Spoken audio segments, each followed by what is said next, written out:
This is Carrie Cassidy from Project Camelot. I'm here with Bill Wood.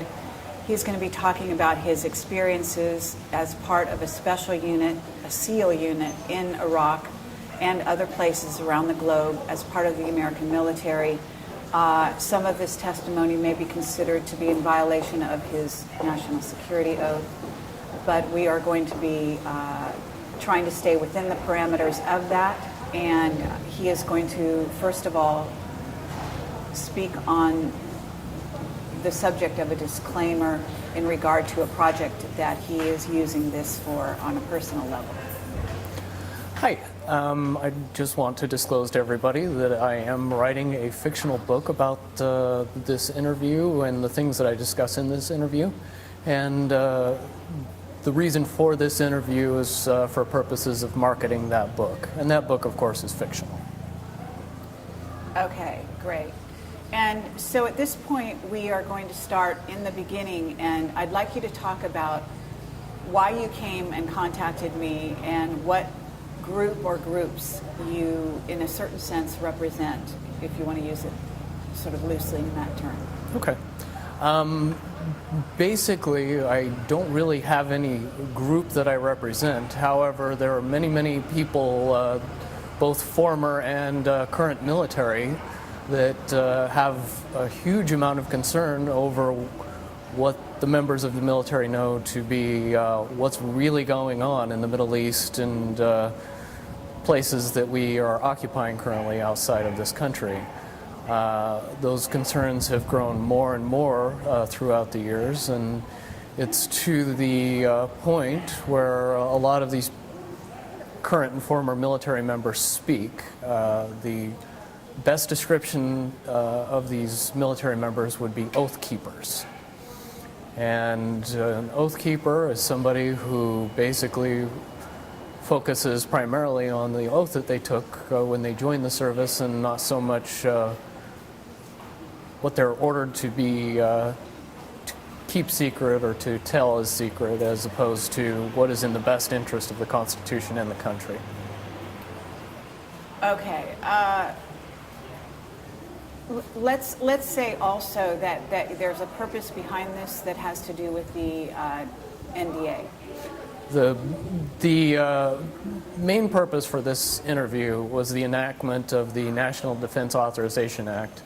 The individuals that I speak with on a regular basis have grown a consensus that this is the end of the erosion of our constitutional rights, and it pretty clearly spells out in a lot of paperwork that America has been declared a war zone, and American citizens are subject to arrest and detainment outside of the constitutional protections of trial by jury, the right to an attorney, the right to being charged with a crime even is stripped away in that bill.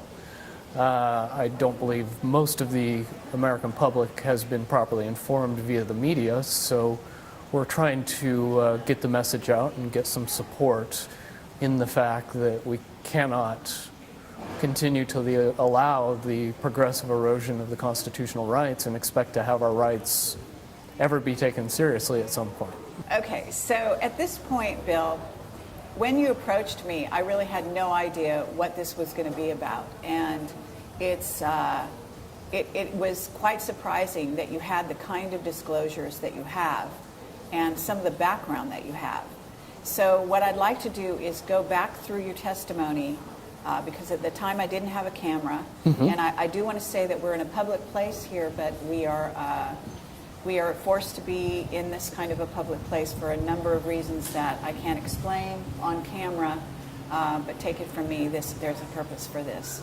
And at this moment, what I'd like you to do is start from the beginning, the way you did with me, and eventually I want to work our way to sort of some of the more what you might call top secret disclosures that happened later on. Some of the experiences you're going to be relating at this time may not be considered quite as risque or damaging or to the U.S. military as might otherwise have been perceived back in those days.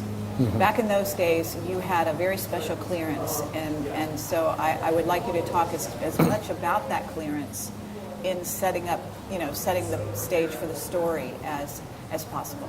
Okay.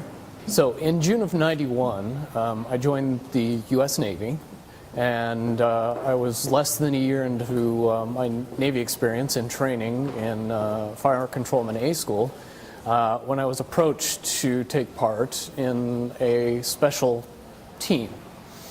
At the time, I wasn't really told that much about it, other than it was secret. But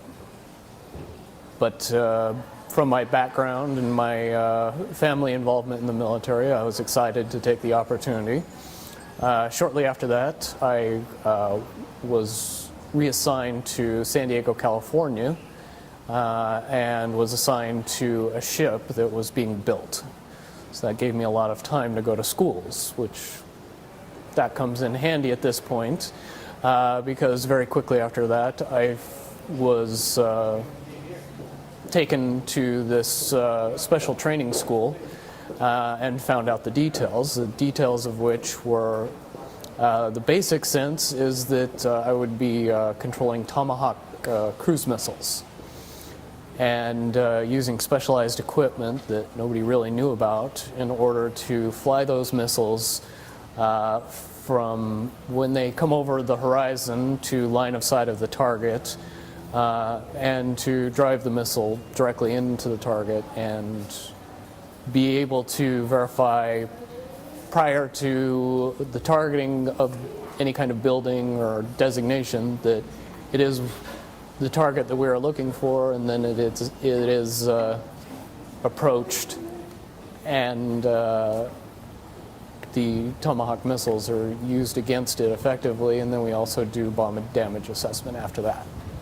Okay, but the reason you got involved in all of this is because the Americans found, was it during the first Iraq War that their Tomahawk missiles were going off target? There was a problem with Tomahawk missiles in the first Persian Gulf War, and if anybody can remember the baby food factory incident, when buildings tend to look alike, they have trouble, the Tomahawk missiles have trouble telling which one's which. And the problem that they had, or that they found they had, was that it made the missiles only about 70% accurate. And that was a big problem because we ended up blowing up buildings that the Iraqis would then put on the TV and say they're blowing up baby food factories. And that tended to negatively affect us on the news. So we had to come up with a solution to that problem. Okay, and so they brought you and people like you on board. Can you explain why you were selected?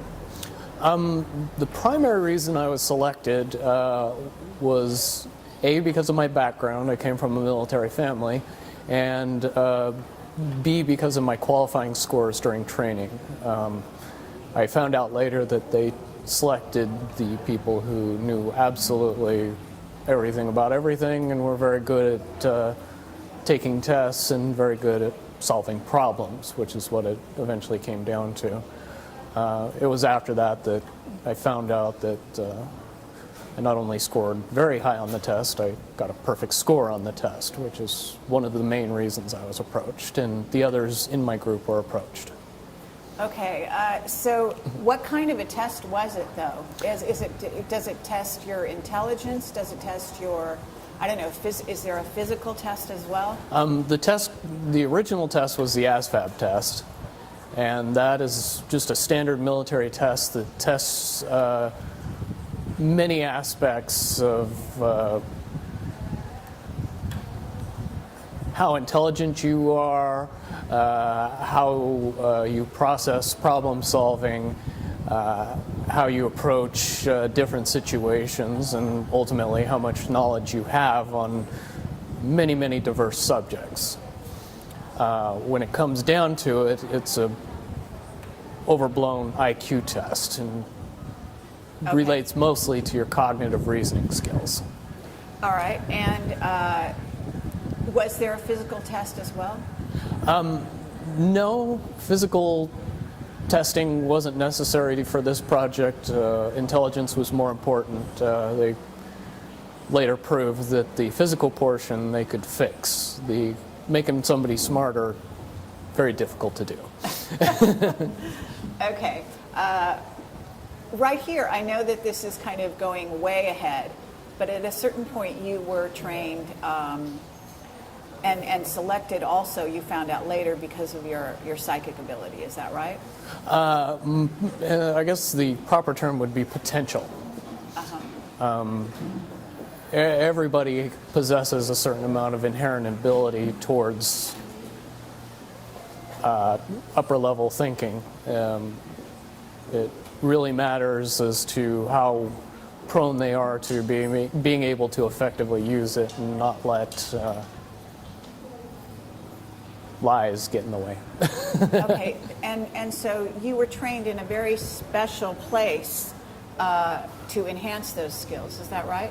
There's lots of special places, but one in particular that I think people would find most fascinating, yes. Which is? One place that I was able to train at in particular that people would be familiar with is Area 51. I was able to go there for a single training course that was popularly entitled Advanced Psi. And basically what that class did for us is teach us to use advanced intuition. Basically bringing out your ability to know things ahead of time, predict things, delving into reading minds and predicting the future, if you want to use plain English to get into it. And would you say that you were trained as a remote viewer? Certainly that goes into the ballpark or the wider spectrum of what we are being trained to do. The wide spectrum is to trust and hone and use your intuition effectively enough that you could rely on it in tactical situations to give you more information than your five senses were giving you. Okay. And you and the other people you work with were a group of 9 people, is that correct?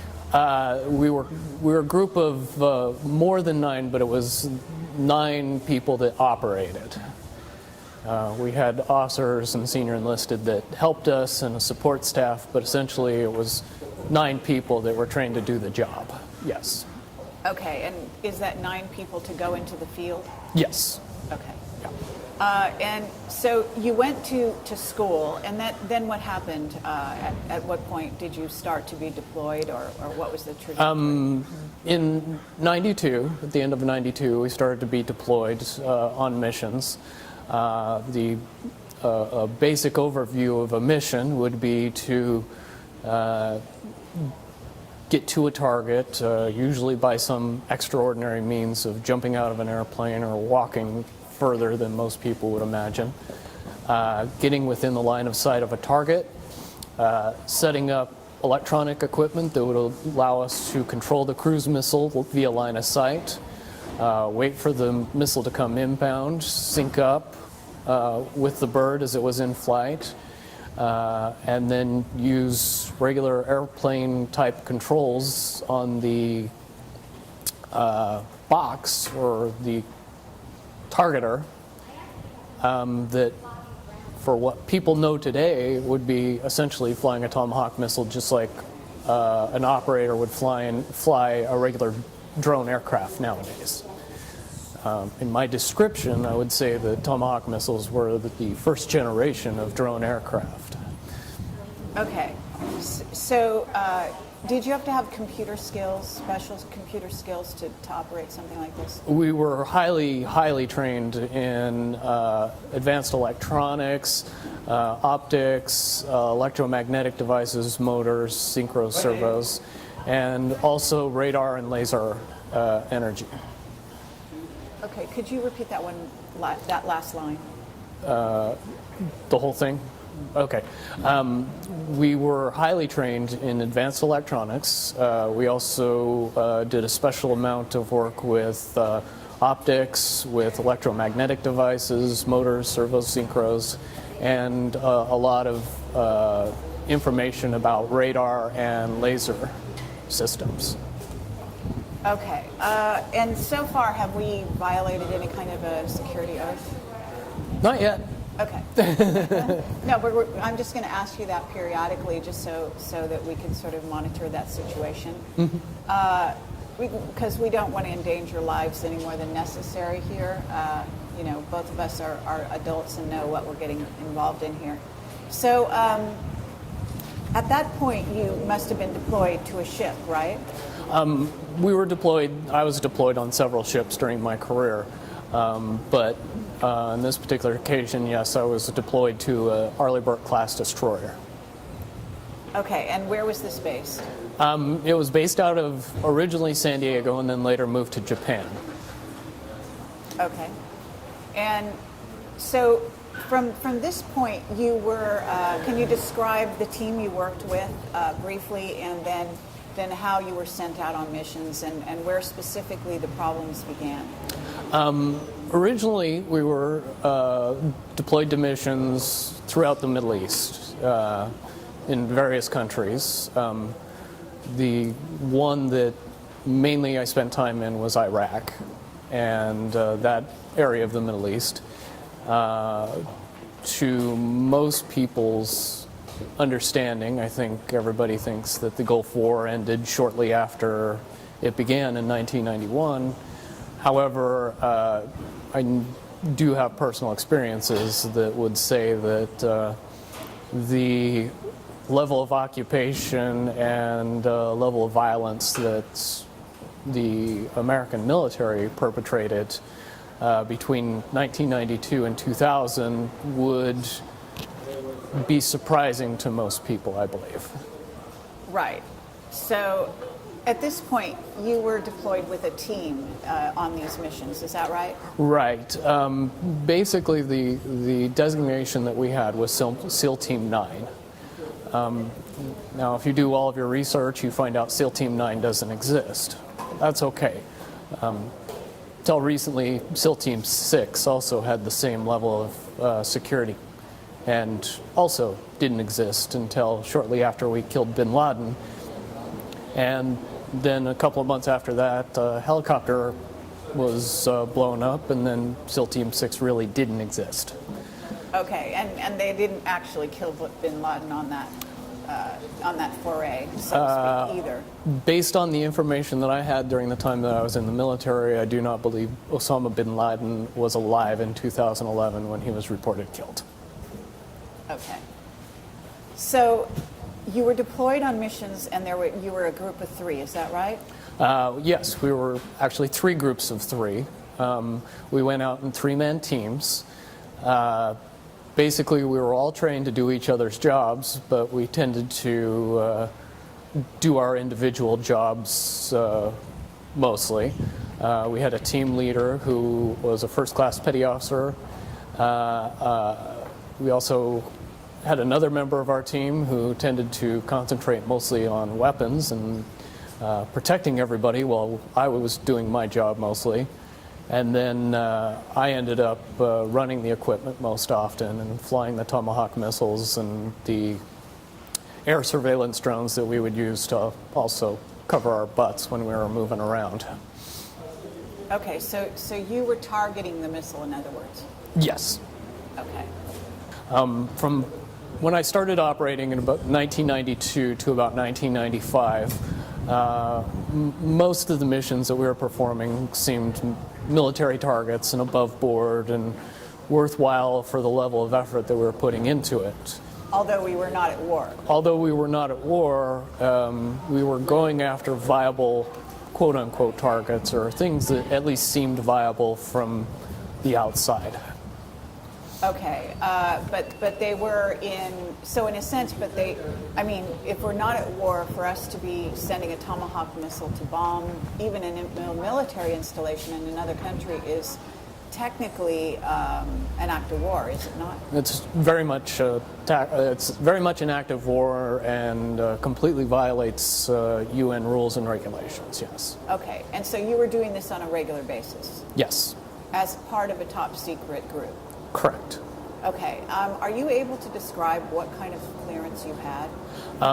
The level of clearance that I had, or the designation for my top secret level clearance would be Indigo. And Indigo was a level of clearance that anybody that worked with Tomahawk missiles got that was related to SEAL Team 9. Okay, so we're having a helicopter fly over quite low at this moment. Not sure why, but it's an interesting dynamic. So we're just going to wait just a brief minute here and see if we can hear it disappear.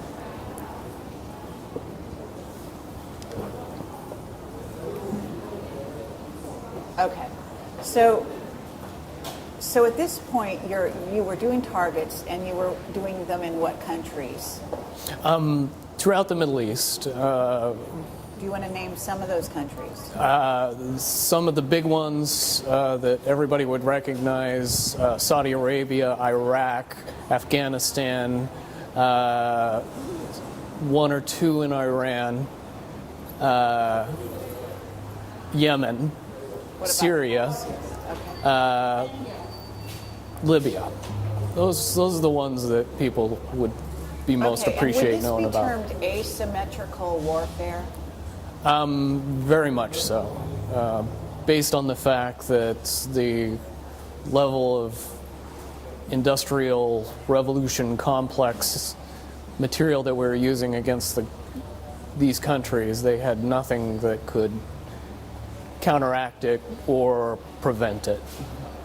Okay, so let's describe the missile itself, its range and its capability, and then the idea that I think you said that ultimately you were targeting 2. Is that right? Correct. Tomahawk missiles are, yeah, you like that? Okay, we're having more helicopter flyovers here. Not sure what, we're in actually a shopping center in Malibu. I'm not sure why we would be having some flyovers here. Popular. I mean, there's plenty of helicopter activity in the Malibu area, but it's usually along the coast, just FYI.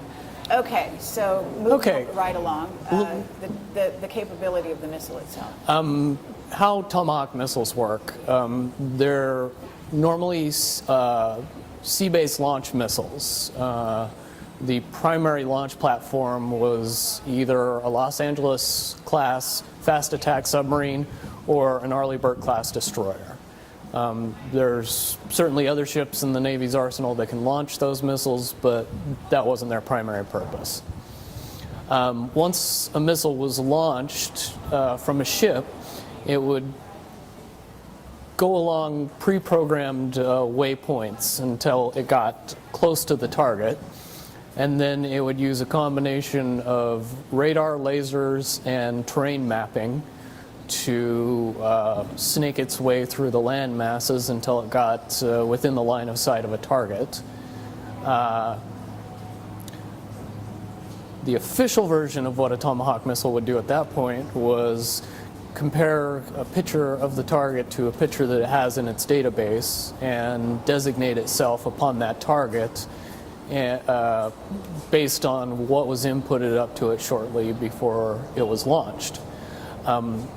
At that point, we could interrupt the flight path of the missile by syncing to it with a special piece of equipment. Okay, I'm sorry, we have a helicopter again flying very low over this building.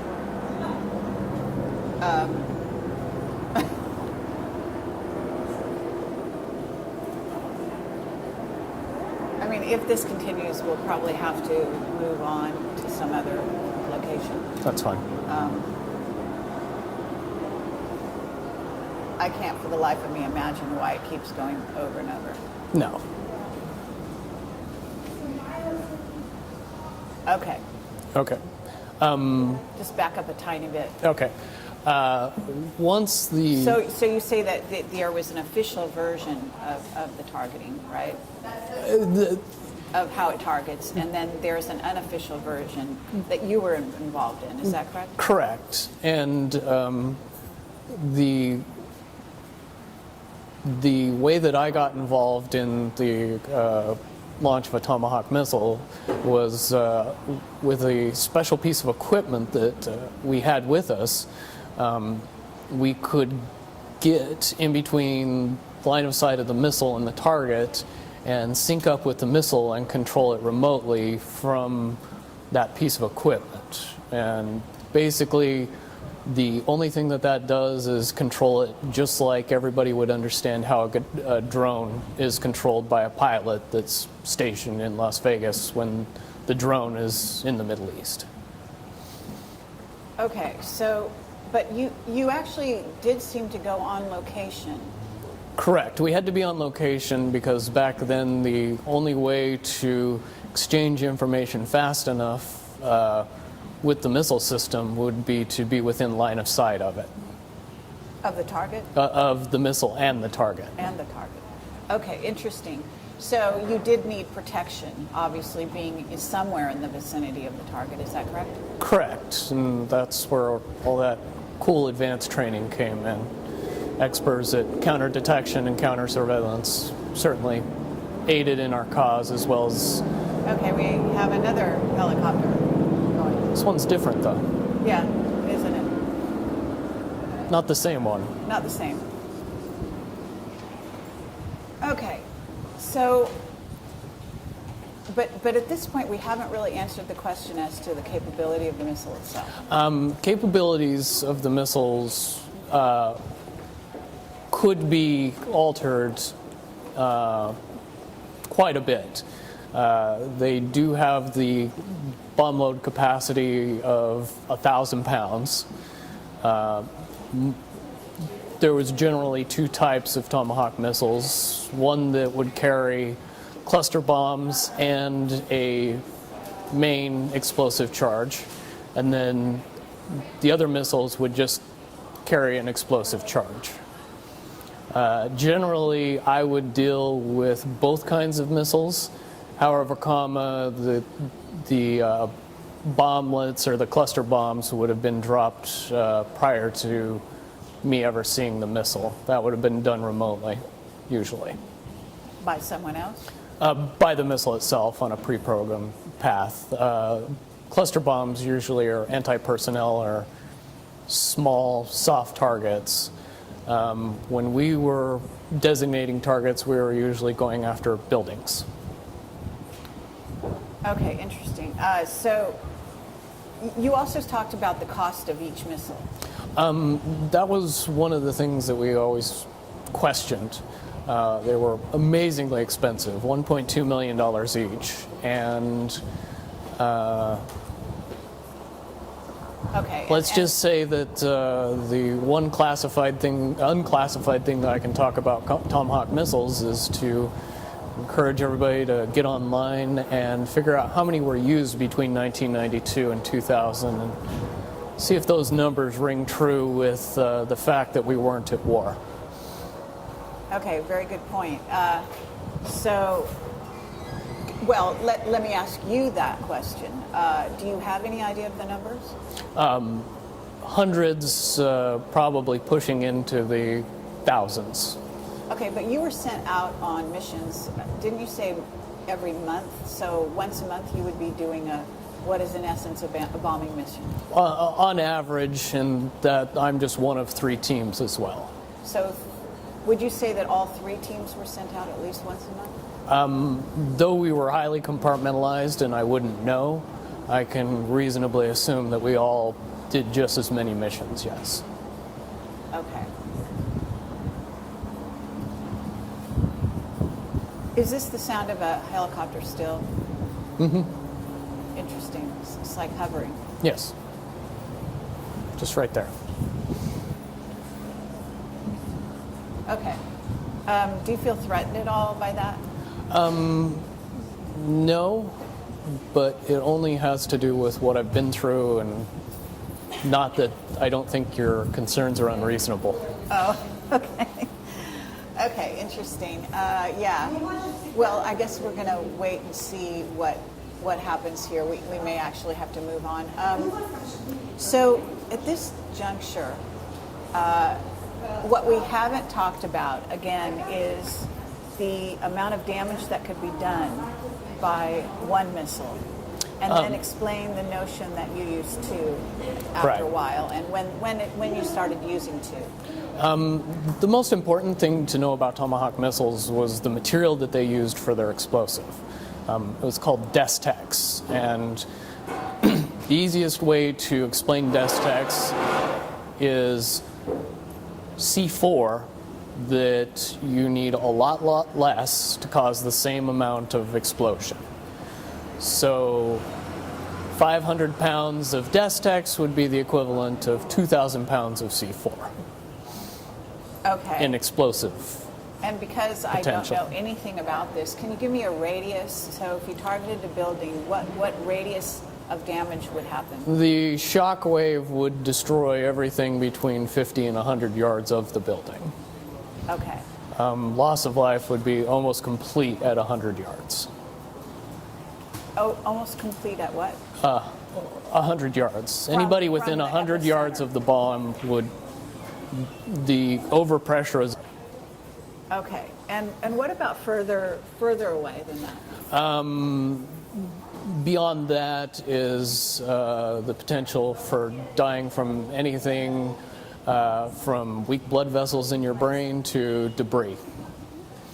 And that would spread over a much greater distance depending on the target. Okay. And these installations or buildings that you were bombing, even though we were not at war, that were in the Middle East, you had intelligence that gave you background on why that target was selected. Is that correct? Correct. We always were given information about the target and what it was supposed to be, and how we were supposed to be doing the mission.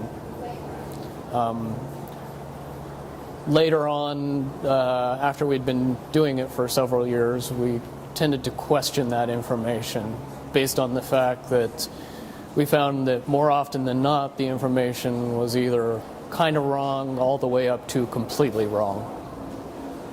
Okay. So I just want to make sure that we cover this sort of preliminary until you go to the blow-by-blow of what went on. And we are still having helicopters in the vicinity, in the background. What do you think? Should we change and go to my I think house? if we ever want to get it done, we should change. Okay. This is not going away. All right. Yeah. And I was thinking about that long before you were.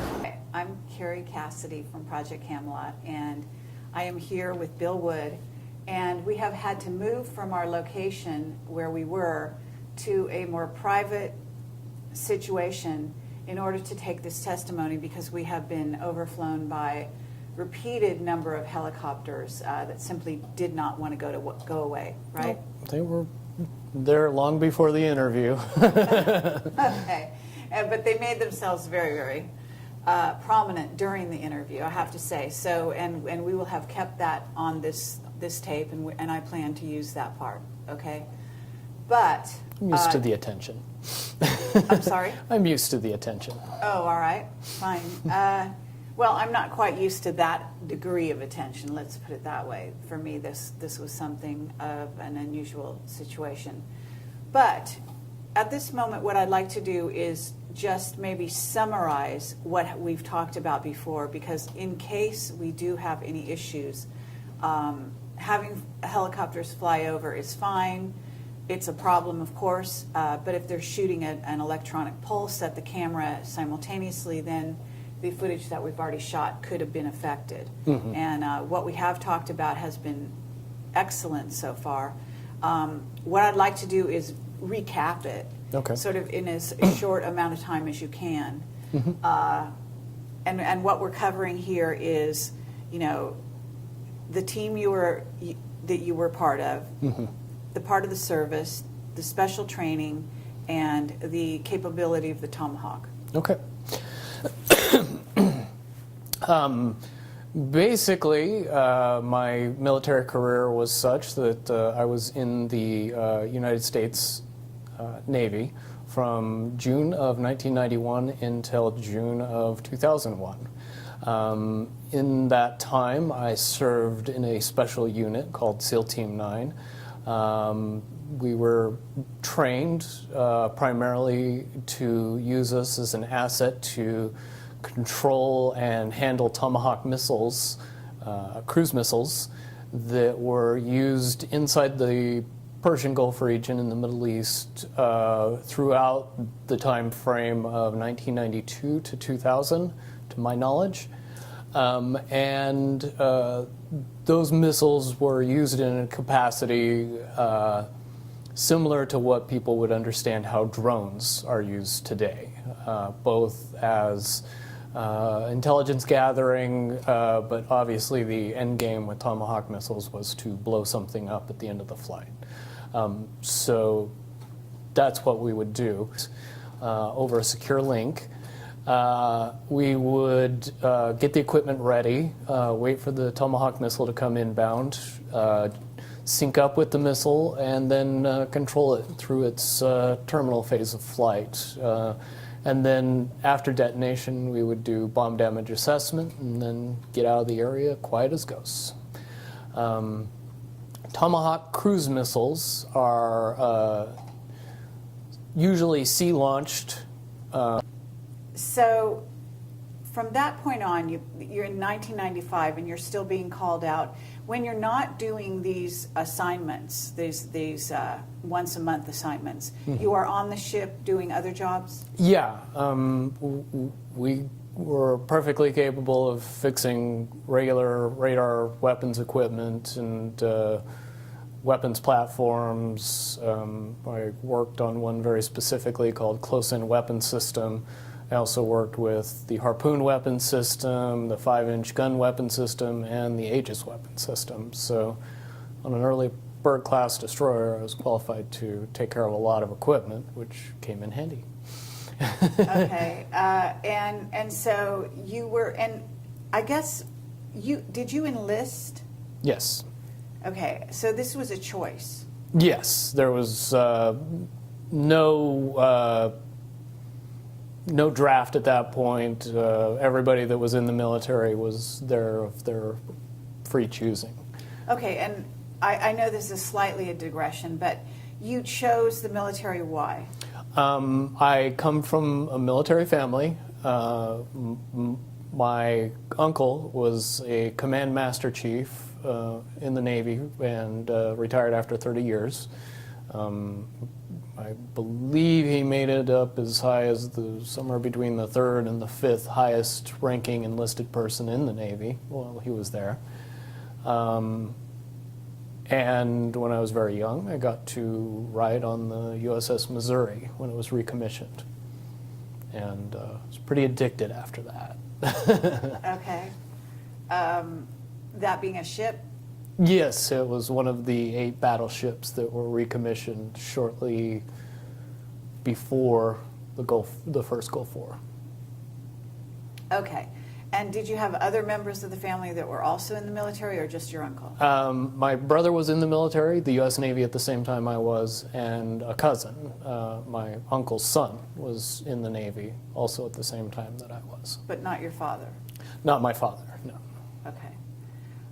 Okay, well, from this point on, 1995, you start noticing there's a change in targets. I mean, do you really think there was a change, or do you think that your perception for some reason changed? No, there was definitely a change.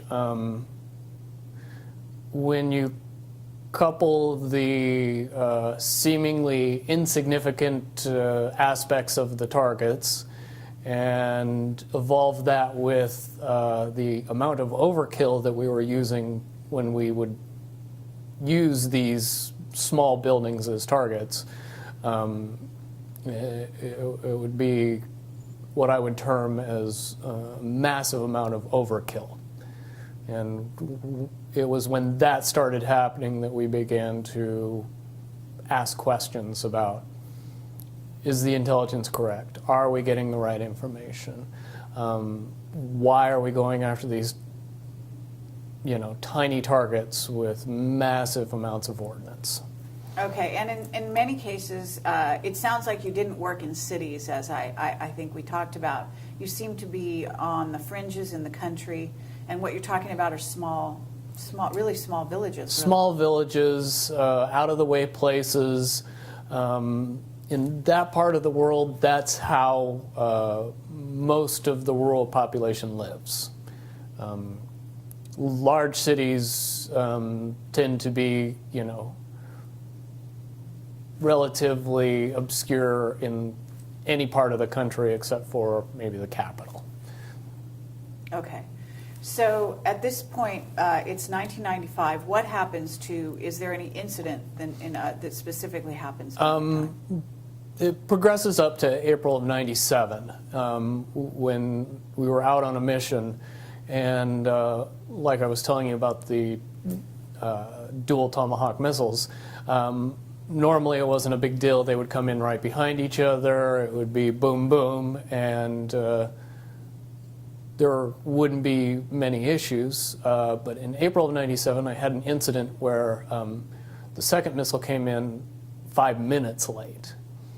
And I was faced with the prospect of hundreds of people pouring through the debris of the first Tomahawk missile, being right on top of where the second Tomahawk missile was going to be designated. It would have killed hundreds of innocent rescue workers if I redesignated that target 5 minutes later.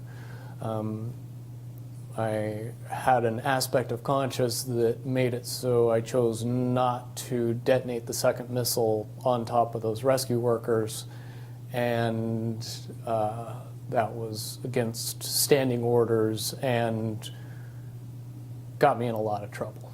Okay.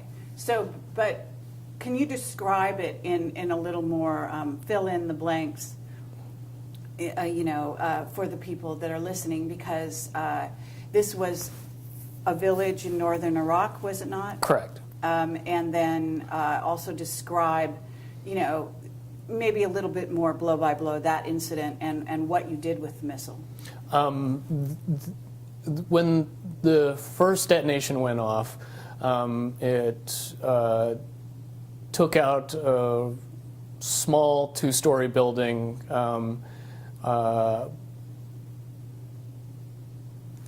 That was kind of set off away from most of the other area.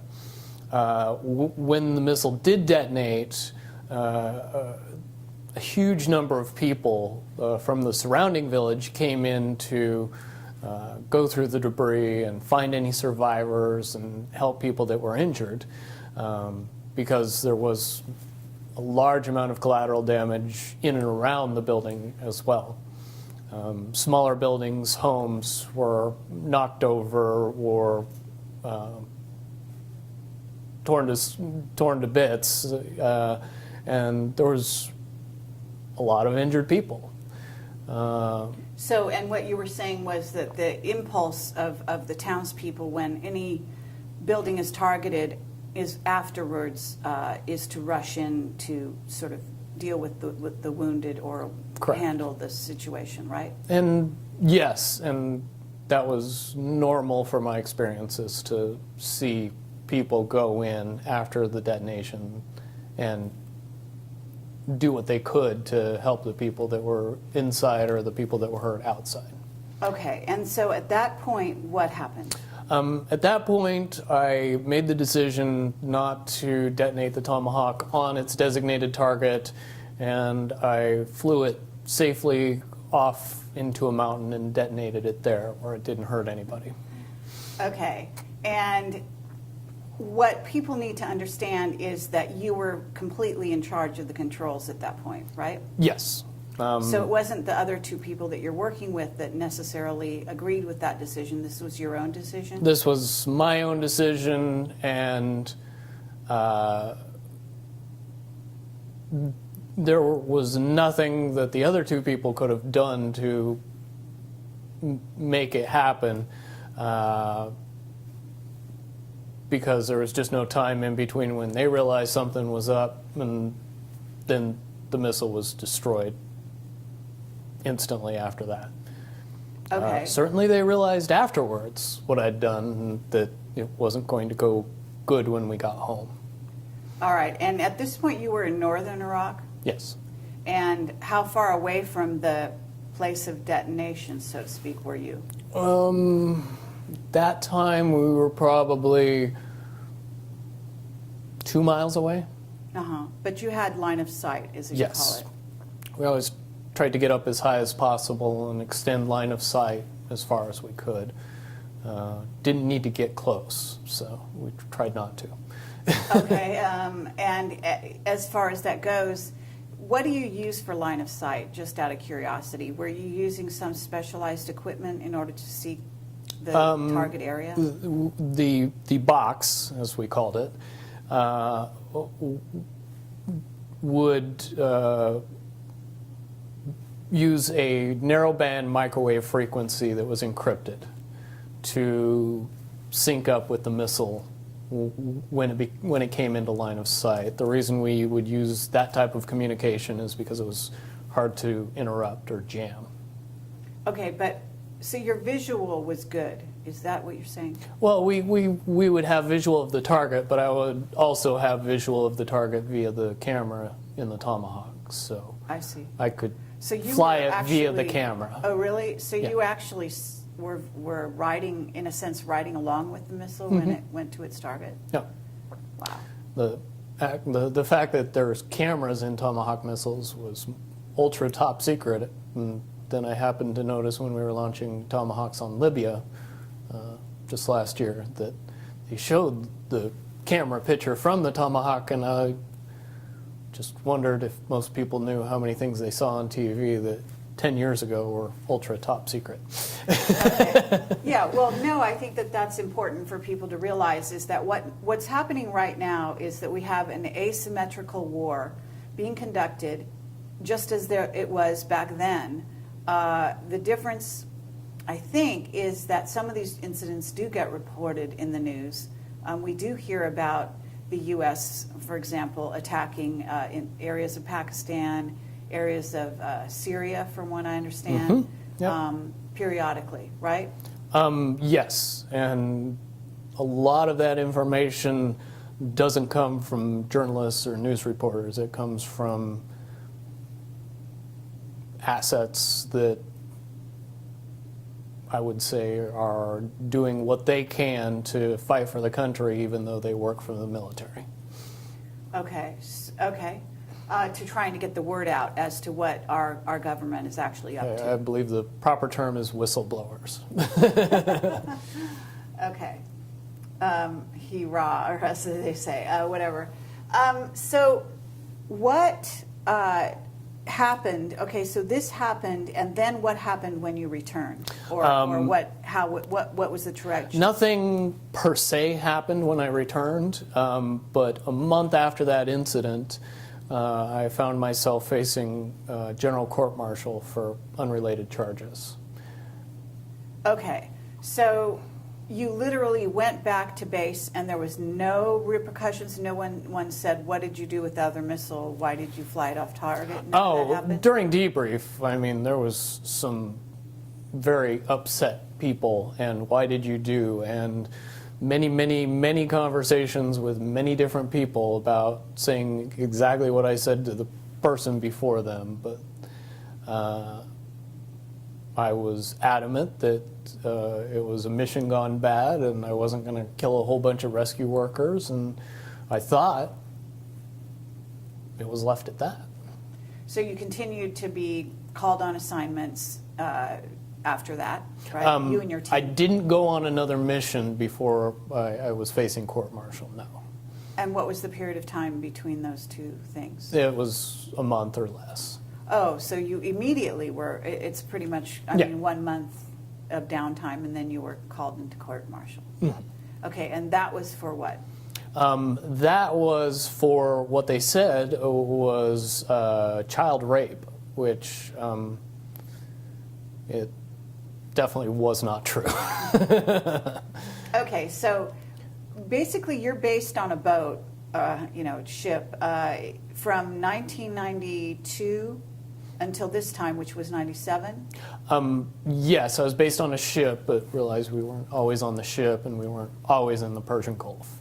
Okay, so was this on leave, an incident that happened when you were on leave? This was an incident that happened 2 years earlier when we were back in home port in San Diego.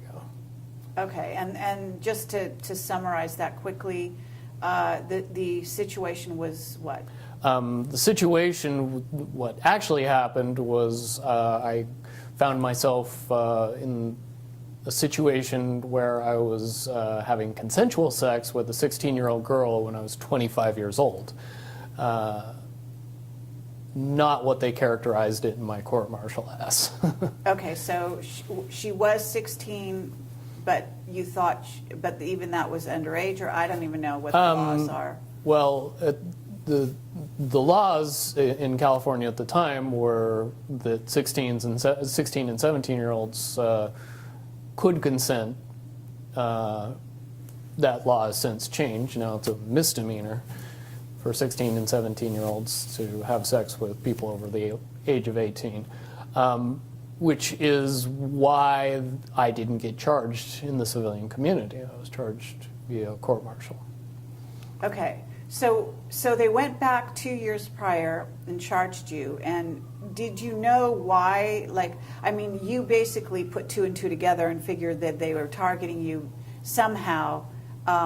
Can you describe what the rationale is on the part of the military and how you explained how they kind of have something on each person? Well, the rationale is obvious.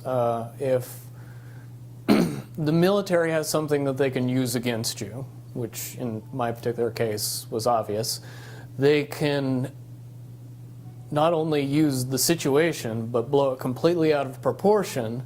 And in the military justice system, there is no real recourse to being able to prove yourself innocent of charges.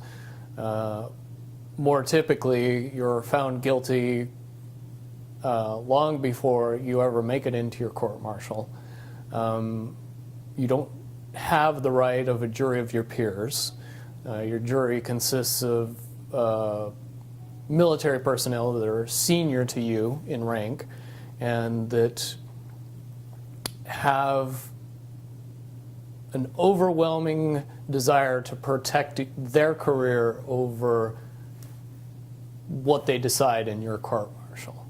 So, in other words, they're sort of conditioned to find you guilty regardless, because that works in their favor. Absolutely, because if you go into a room being told by somebody that's in authority over you that a person is guilty, it's nearly impossible to be an impartial juror at that point. I think Bradley Manning could tell us all about that. Okay, yeah, no, that's pertinent, actually. Okay, so at this point, you've actually gone against orders. They decided they want to pull you back into rank, or whatever you call that, rank and file. So Yeah. what did happen then? Shortly after I was charged, I was contacted by my SEAL team lead officer, who was a lieutenant, and he gave me the option of rolling the dice and facing my court-martial and pretty much guaranteeing that I would spend 11 years in Leavenworth, Kansas, or I could take a slap on the wrist, plead guilty to something completely innocuous, and go back to work and do my job as a good sailor would and blow up targets with Tomahawk missiles and not say anything about it to anybody. That's what I chose to do. And you also suggested that they sort of had something on the other members of your team as well? I believe they had something on every member of our team because we all had at least one skeleton that we all knew about. So it was definitely something that would make it so they could pick and choose and destroy the life and career of any member of our team and easily get away with it. Okay, if for some reason one of them decided not to follow orders or be insubordinate in some Correct. fashion. Or something similar to what I did. All right, so when you did what you did you have the sympathy, assuming that everyone found out about it, did you have the sympathy not only of the people, the two on your team, but other team members, or was there, were they not sympathetic? Yes and no. Really, the only two people that had all the information were the two people that were on my team. We were fairly well compartmentalized from each other. The other members of the other two teams got the military's version of the story long before they ever heard mine. So when you're given the military version and the guy you know's version, it's very conflicting, and I'm sure most people saw it for exactly what it was, but at the same time didn't want to believe anything but the military version because they don't want to think about the reality if my version was the true version. Okay, because what your version, in essence, said was that not only was 2 Tomahawk missiles overkill to begin with, but that on top of it, these were soft targets, and that targets in and of themselves were suspicious, right? Correct. And basically hammering me let everybody else know in the group that all the complaining and all of the trying to, bring out the reality of what was happening was not appreciated, and it didn't matter. It made every member of the team feel like they ultimately had a gun to their head, and free will wasn't an option. Just do your job, don't think. So what happened at this point? You accepted the deal, and then what happened? I accepted the deal. I pled guilty to a charge of unlawful carnal knowledge of a minor, I swear. Very Van Halen, but... Okay. And went back to work under the guise that I was in jail. Everybody that I was related to or that was involved in the court-martial was told that I pled guilty and went to jail. What actually happened was I pled guilty, got on an airplane, and proceeded to spend the next 3 years in the Persian Gulf doing my job. Okay. Interesting. So you're saying the civilian world, is that what you're talking about? Yes. The civilian world heard you were charged with this and pled guilty. Mm-hmm. Okay. So then you went back to work, and you were basically and so then at that point what happened? I mean, you continued to target soft targets? At that point, it was fairly obvious that we were the team that would get the hardest targets. Not militarily hard, but the hardest to blow up. Meaning the softest The targets? softest targets, the one that were most obviously not military assets, not worth the amount of explosives that we were using. At that point, the targets became plainly obvious that it was a terrorist-based mission, and the reasons that we used the missiles and the explosives and where we targeted was to scare people and not to blow things up. Okay, but you did blow things up. Yeah, but it was not... The destruction wasn't the main mission. The main mission was to scare the people that survived and get Okay. them talking. And Was it to turn them? I guess I'm kind of. It's interesting because at that point they have like a captive audience, so to speak, in you guys, such that they can do whatever they want with you, and you can't complain, you can't object, because you're sort of under a certain level of coercion to be quiet, right, and do your job, Correct. regardless of what they ask you to do. So they can really sort of run you all over the countries, doing whatever they want. But how does this sort of state-sponsored terrorism, as it were, facilitate an agenda? Do you know, like, how it links up? I can see it more properly in hindsight now, but it's very easy to understand. What we were doing was creating the problem. When enough people are left behind with enough dead and injured relatives that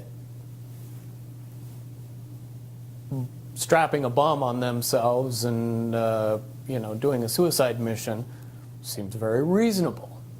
After you've been After targeted by the government. after your mother, your father, your wife, your sisters, your brothers, your sons, your daughters are killed in a Tomahawk missile attack.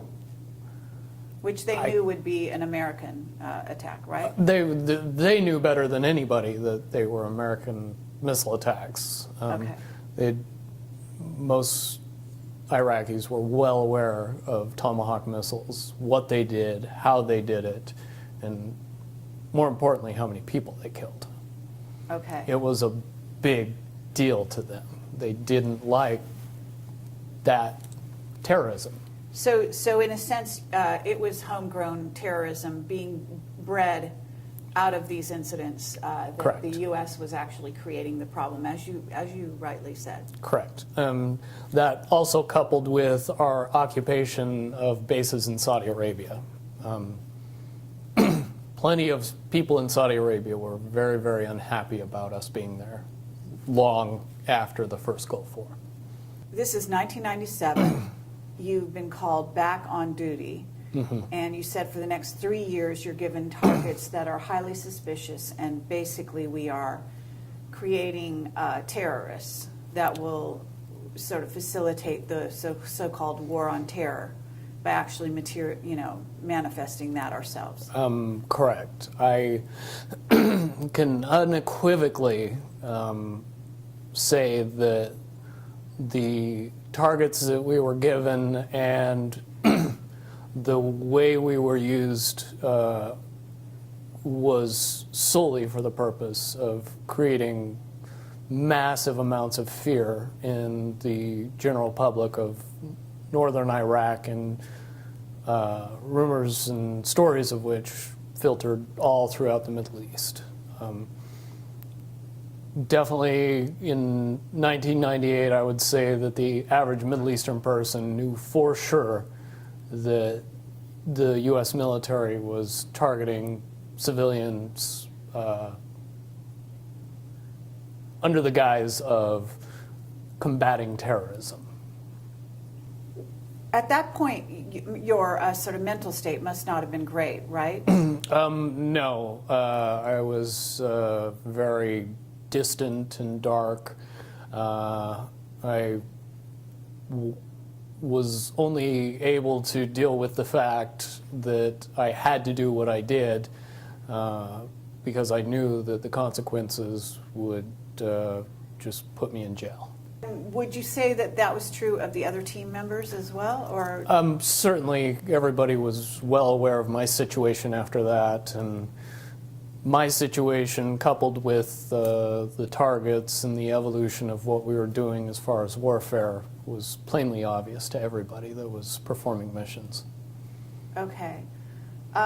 So what happened then at that point? Basically, we continued on and continued on to go after these soft targets and do our jobs and not really say anything. That climaxed in December of 2000 for me and my group. During the time that we operated in northern Iraq, we found certain groups of indigenous population that we would consider assets and would use on a semi-regular basis to accomplish our missions. In turn, we would help the indigenous people of the villages with food, water, ammunition, protection, intelligence, give them what we could to pay them back for the kindness that they offered us when we needed help. Okay, and these individuals or the villages where you were finding shelter, so to speak, were they among Kurds or among Shiites? Kurds and Shiites. Sunni sect wouldn't help us. Oh, all right. But the Shiites and the Kurds, they were more than happy to try and do something positive for their country, to try and help the U.S. military. So eventually the dictatorship that existed in the country would eventually fall and they would have democracy and freedom. That's what they believed. That's the rationale that they were sold, so to speak. Yeah, I mean, it wasn't propaganda. It was more of a choice between the lesser of two evils, I guess is the easiest way to say it. So, okay, so this went on until 2000, and then what happened?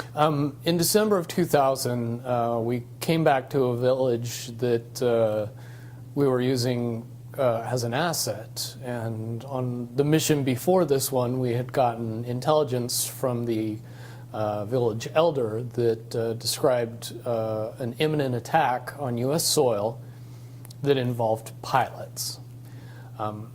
Did not understand what the information meant, but we took it back to base and reported it, and didn't think much of it. Later, very soon after that, we went on another mission, came back to the village, and discovered that the village was destroyed in a Tomahawk missile attack. At that point, we were psychologically broken as to how we were being used and the obviousness of that village being destroyed. There was no military significance whatsoever. In destroying the village, there was probably 30, 35 people and no permanent structures other than 3.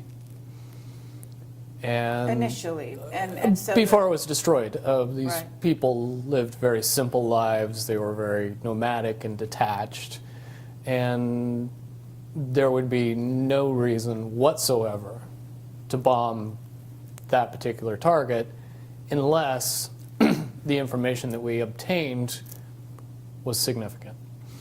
but you didn't bomb them. No, it was another one. It was another team that knew of the village, but when they destroyed the village, they didn't know who they were bombing. They were told lies. Okay, so and this is in theory one of the teams of the 9.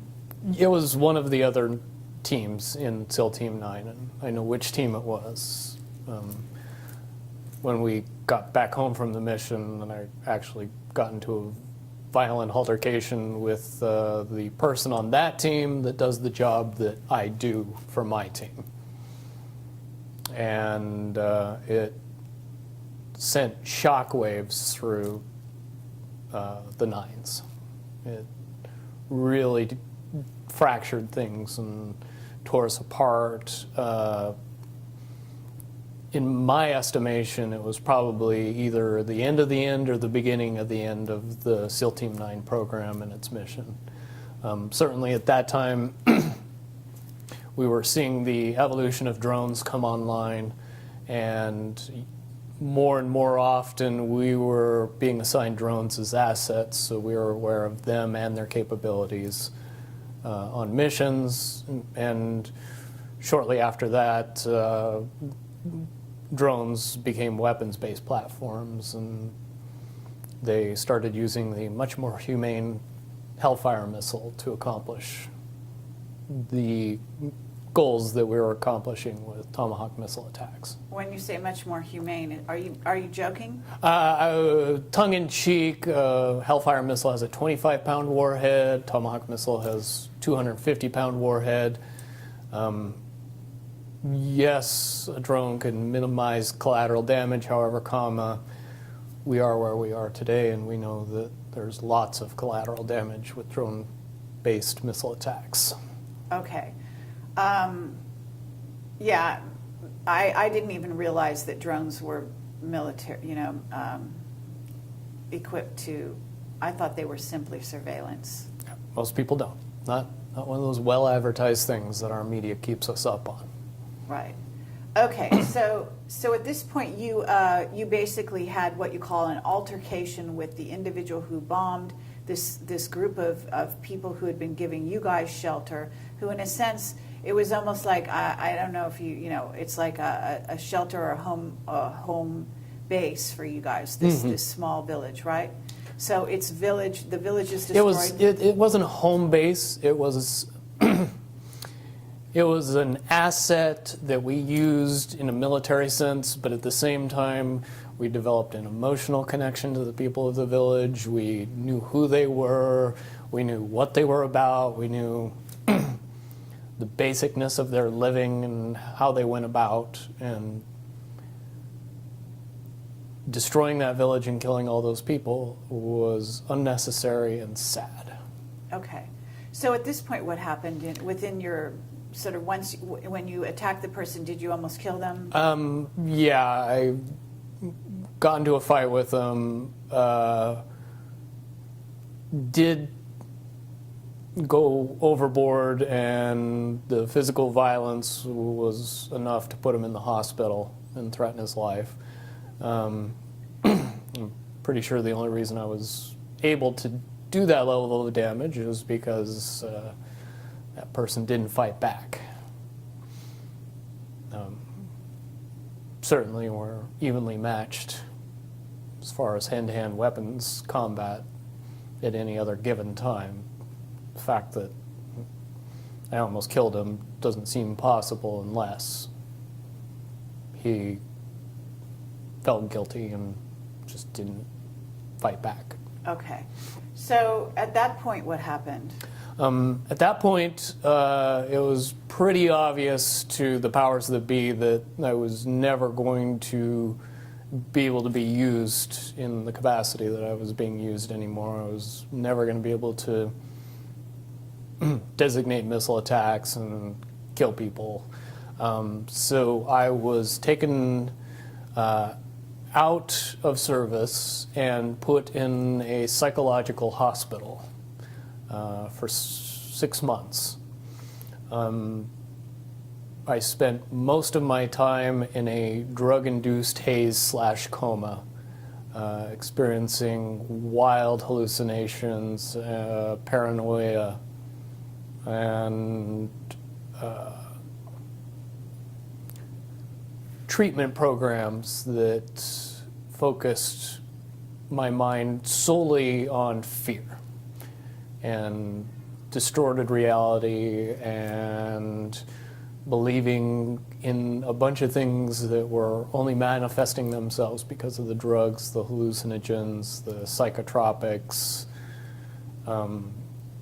So they were basically messing with you at that point through, would you call it mind control techniques? I would more correctly characterize it as mind destruction or Okay. psychological destruction, stripping me from all reality as far as, up and down, left, right. Perception became something that was very fluid and could be influenced very easily. Okay. So, and this went on for 6 months, did you say? 6 months. Towards the end of the 6 months, the drugs stopped. I came out of my cloud, I guess is the best way to put it, and was told that I was being released from the military, and that everything was going to be fine, and that they just made the decision that my 10-year mark, which was when I was supposed to get out of the military. I was pretty happy about that, especially after the 6 months of what I would easily classify as torture. I would have done anything to get out of that. I understand.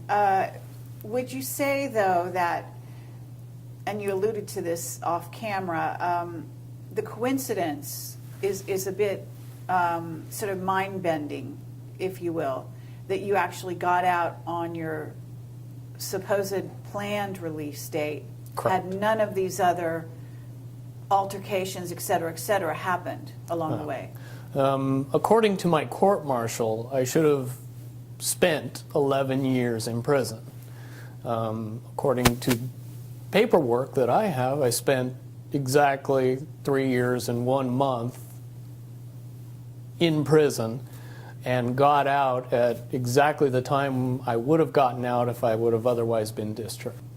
So the two questions I would ask is, do we normally let people out 8 years early, and do we normally pay them while they're in prison? I don't think those would be easy questions for anybody to answer inside the military right now. And I've proven that since I've gotten out. You know, there's so many avenues we could go down, and I did ask you to watch the video of Duncan O'Finian, which you weren't familiar with prior to our No, interview. didn't know he even existed prior to you mentioning it. So. Okay, and do you want to say your reaction to seeing that? My reaction would be mostly based on my perspective and what I know. And in a word, the things that I heard and the information that he gave were eerily similar to many, many aspects of my training.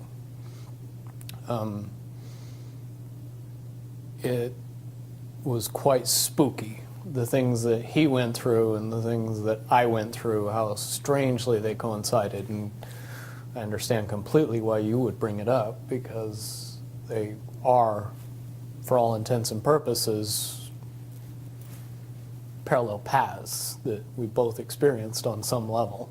At this point, you got out of the military. What happened then? I got out in June of '01. I went back home to Salt Lake City, Utah, and got a construction job, and was going to be completely content putting all of my military past behind me and moving on with my life. On September 11th, however, that thought process got majorly interrupted when the Twin Towers were attacked, the Pentagon, and another flight was hijacked. It was at that point, based on my experience, that I looked at the events of 9/11 and drew much, much different conclusions about the whys and wherefores of the event, and some major, major problems with the popular story based on what happened. Certainly, if you're the guy that for 8 years drove planes into buildings, you might see the correlation between somebody coming back and doing it to us. But when you're saying drove planes into, you're actually referring to the Tomahawk missile as a kind of a plane? Tomahawk missile flies like an airplane. It acts like an airplane. It can be controlled with normal airplane controls. It has wings, it has tail fins, it has a rudder, it has a jet engine. It sounds like a jet. It would be hard, based on the fact that they fly very low to the ground and they fly very fast, to get a good look at it enough to be able to tell it from typical airline plane to a Tomahawk missile. Certainly all anybody would get is a glimpse. Okay, and basically you also talked about because they said there was a missile that hit the Pentagon, that it wasn't a plane, and you actually have some very good evidence, in a sense, to substantiate that was much more likely to be a Tomahawk missile. Correct. The best information out there, in my opinion, is a documentary called Loose Change. It tells out all the information in much, much greater detail than I can express it. But the one important thing that I noticed was the turn that the airliner supposedly made before it actually hit the Pentagon.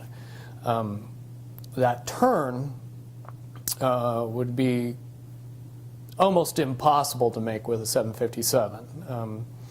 If you want to fire up your flight simulator and buy all the controls that airplanes have and try to do it on a flight simulator, I think you would find that you crash the plane every time. However, that turn was something that I had seen many, many, many times when I used that turn to overfly a target, come around and hit it again after I'd marked on top and verified that that indeed was the actual target with the inboard camera in the missile. Also, where an airliner's wings are particularly susceptible to damage, and knocking over 5 light poles would be an issue when you were trying to control the aircraft at low and slow, like they were. Tomahawk missiles' wings are reinforced and aren't filled with fuel, and very, very hardened surfaces that make it so if the missile's ever attacked, it would still fly into its target. Certainly it could knock over 5 light poles and not even blink before it hit the Pentagon.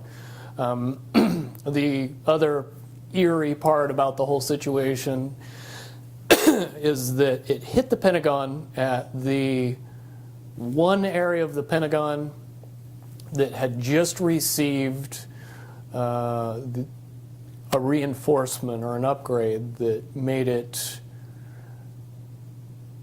the most reinforced part of the building. The part of the building that would be damaged least by an attack. Couple that with the fact that there wasn't any jet fuel blowing it up, and that the wingspan of an airplane driving into that building doesn't match a 757. You model a Tomahawk missile and its flight path and payload and wingspan and all the other technicalities of it, and I think you would find that the estimated damage of what that attack would cause to the Pentagon at that particular area would fit very nicely with the actual damage that happened to the Pentagon in that particular area. And the fact that they had evacuated, or at least that a lot of people were not there, and that, didn't you also allude to the fact that it appeared that there was evidence that Cheney had been waiting for the in the documentary Loose Change, it does have some pretty damning evidence that the vice president was well aware of the attack. Then again, you could look at the reaction of President Bush at the time that he was notified and assume that somebody knew something ahead of time. Well, his reaction would be stereotypical of that, in my mind. What you also alluded to was the idea that you weren't the only one who, or your group, your SEAL team, weren't the only ones that had received advance warning of 9/11 during the time prior to that. Is that right? No, I would say most government agencies received some notification or some warning of the attack ahead of time. Certainly there's more than enough actual evidence out there today that's as easy as getting on YouTube and doing a search to find. After that, I spent a lot of time and effort going back and connecting a bunch of little pieces of information that, if somebody was doing their job back then, could have easily determined exactly what was going to happen and prevented it. Okay, meaning you went back and looked at intelligence that had come in over the years, or? Not over the years, but over the weeks and months prior to 9/11.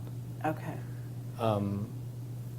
So at that point, you're in a situation where you have actually been sort of, as you call, flying these planes into buildings using Tomahawk missiles. 9/11 happens. You suddenly, in a sense, that's like a wake-up call, I would imagine.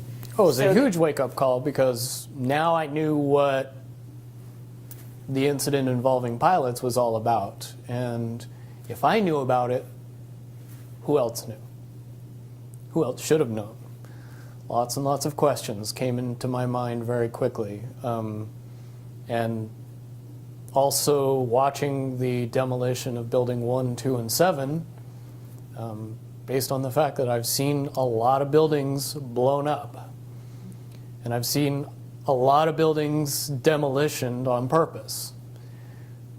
Most Americans haven't seen a lot of buildings blown up. They've just seen a lot of buildings demolition on purpose, and really can't separate the two. When they see a building being demolished and hear it's being blown up, they mesh those two together and just assume that that's what they saw. If you know anything about the physics of explosives and actually blowing buildings up, very rarely, no matter how much ordnance you use on it, does it fall down completely, even tiny buildings.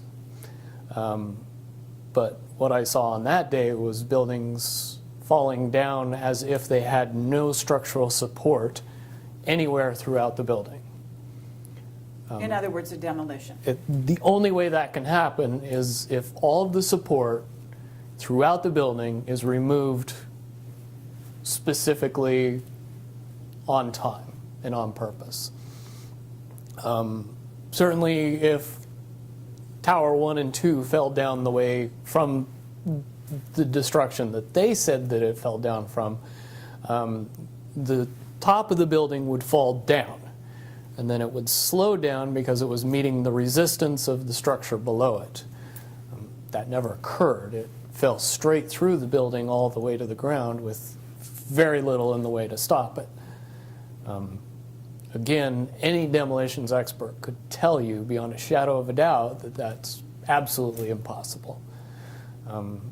You couple that with the information that when the Twin Towers were built, that they were built to withstand a 707 attack, and they were engineered specifically for that possibility. And you know, the 707 and a 757 aren't that far apart in dimensions, fuel payload, fuel to weight ratio, actual weight, pretty much all the same thing. Prior to 9/11, all of the information says that attacking either of those buildings with an airliner and driving it into the building couldn't knock it down. Okay. And certainly it wouldn't knock down the building next to it. Okay. So at this point, you know, because this is not really, I mean, 9/11 plays in, but this story goes on beyond that. So at this point, what happens in your life? What goes on? At the time of 9/11, I had just gotten out of 3 months removed from the worst nightmare I could ever imagine in my life. I was not anxious to go back to that. So I kept my head down and I didn't say anything, and I wasn't about to tell people what I knew.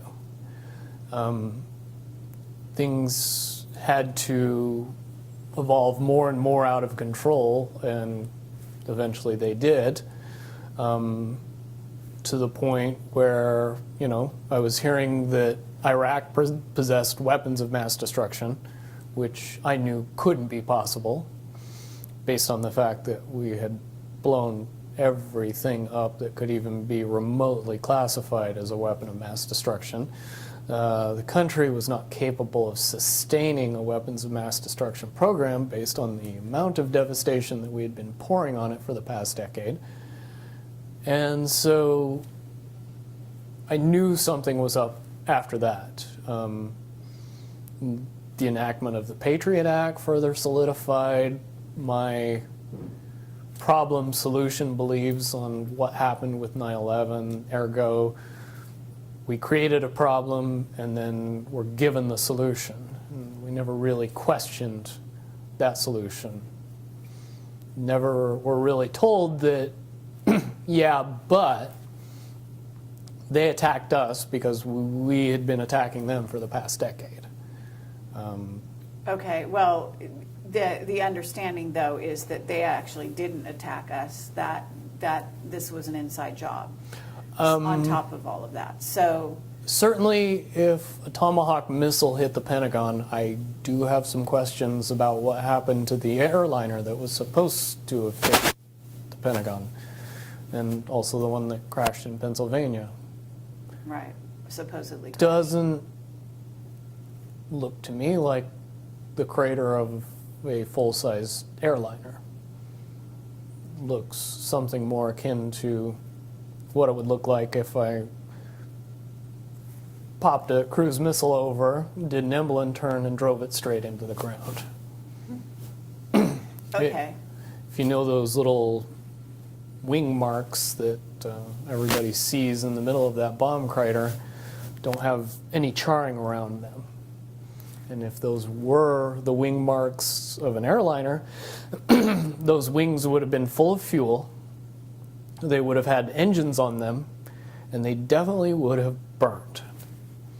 I think it's pretty obvious when you look at the TV footage of the wreckage around those two sites. The wreckage was mangled, bent, but not burned. At this point, you've had a wake-up call, and what happens in your life, because you also talked about a certain degree of surveillance, that you didn't just walk away from the military. At some point, you were under the purview of the DIA, is that correct? Yeah, everybody that possesses a level of clearance above top secret is watched and monitored long after they lose access to that level of clearance. Certainly a secret is still a secret even if you don't let the person that knows the secrets know any more secrets. So no matter what they did, I possessed a huge amount of information that the population in large needed to be kept secret from. So yes, you get used to a regular amount of surveillance, a regular amount of interference, regular communications with mysterious people that come up to you and just start talking that you've never met before, but they seem to know everything about you. And that was what I experienced between 2001 and 2007-ish. So at this point, you have been spending from 2001, when you had sort of a wake-up call, what did you do? Did you just continue to do jobs, or? I continued to do jobs. I ended up going to college and getting my degree in electrical engineering. I worked for a fairly large medical laser company, and then shortly after that started my own business. Okay, and the business was what? Repair and maintenance of medical laser equipment and medical light equipment. I mean, you didn't address this thing where you actually are a registered offender? Yeah, that was part of the monitoring program that worked out very effectively. When I was discharged from the military, what they didn't tell me is that I was not going to be given a choice. I was going to be forced to register as a sex offender. And I basically had to either sign paperwork that said I would agree to that or face my criminal sentence and go for another 8 years in Leavenworth. Once again, I made the obvious choice and got out of the military and decided that the registration program wouldn't be nearly as big a deal as going to jail. Okay, so they registered you in, I don't know, was this known neighborhood? I don't know anything about it. The registration program, when it started out, was fairly innocuous. Rather, the worst part of it was having your picture splashed online with a bunch of other people who probably had more inclination to going after children than I did. Over time, the buildup of what I was seeing and what I was experiencing and what I knew from my previous military experience in what I had learned since getting out of the military, it began to build and build and build and build until it eventually got to the point where even I couldn't take it anymore. And at that point, I began, looking up information on the internet, doing research, information gathering, kind of quote-unquote building my case.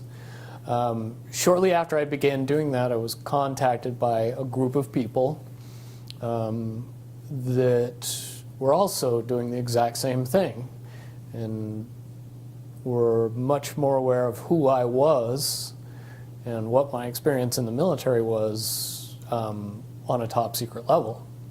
I was very surprised by that. But I learned very quickly that there's people out there with a huge amount of information that are fighting for the good guys. Okay, so in essence, you were contacted by a group of what we call white hats.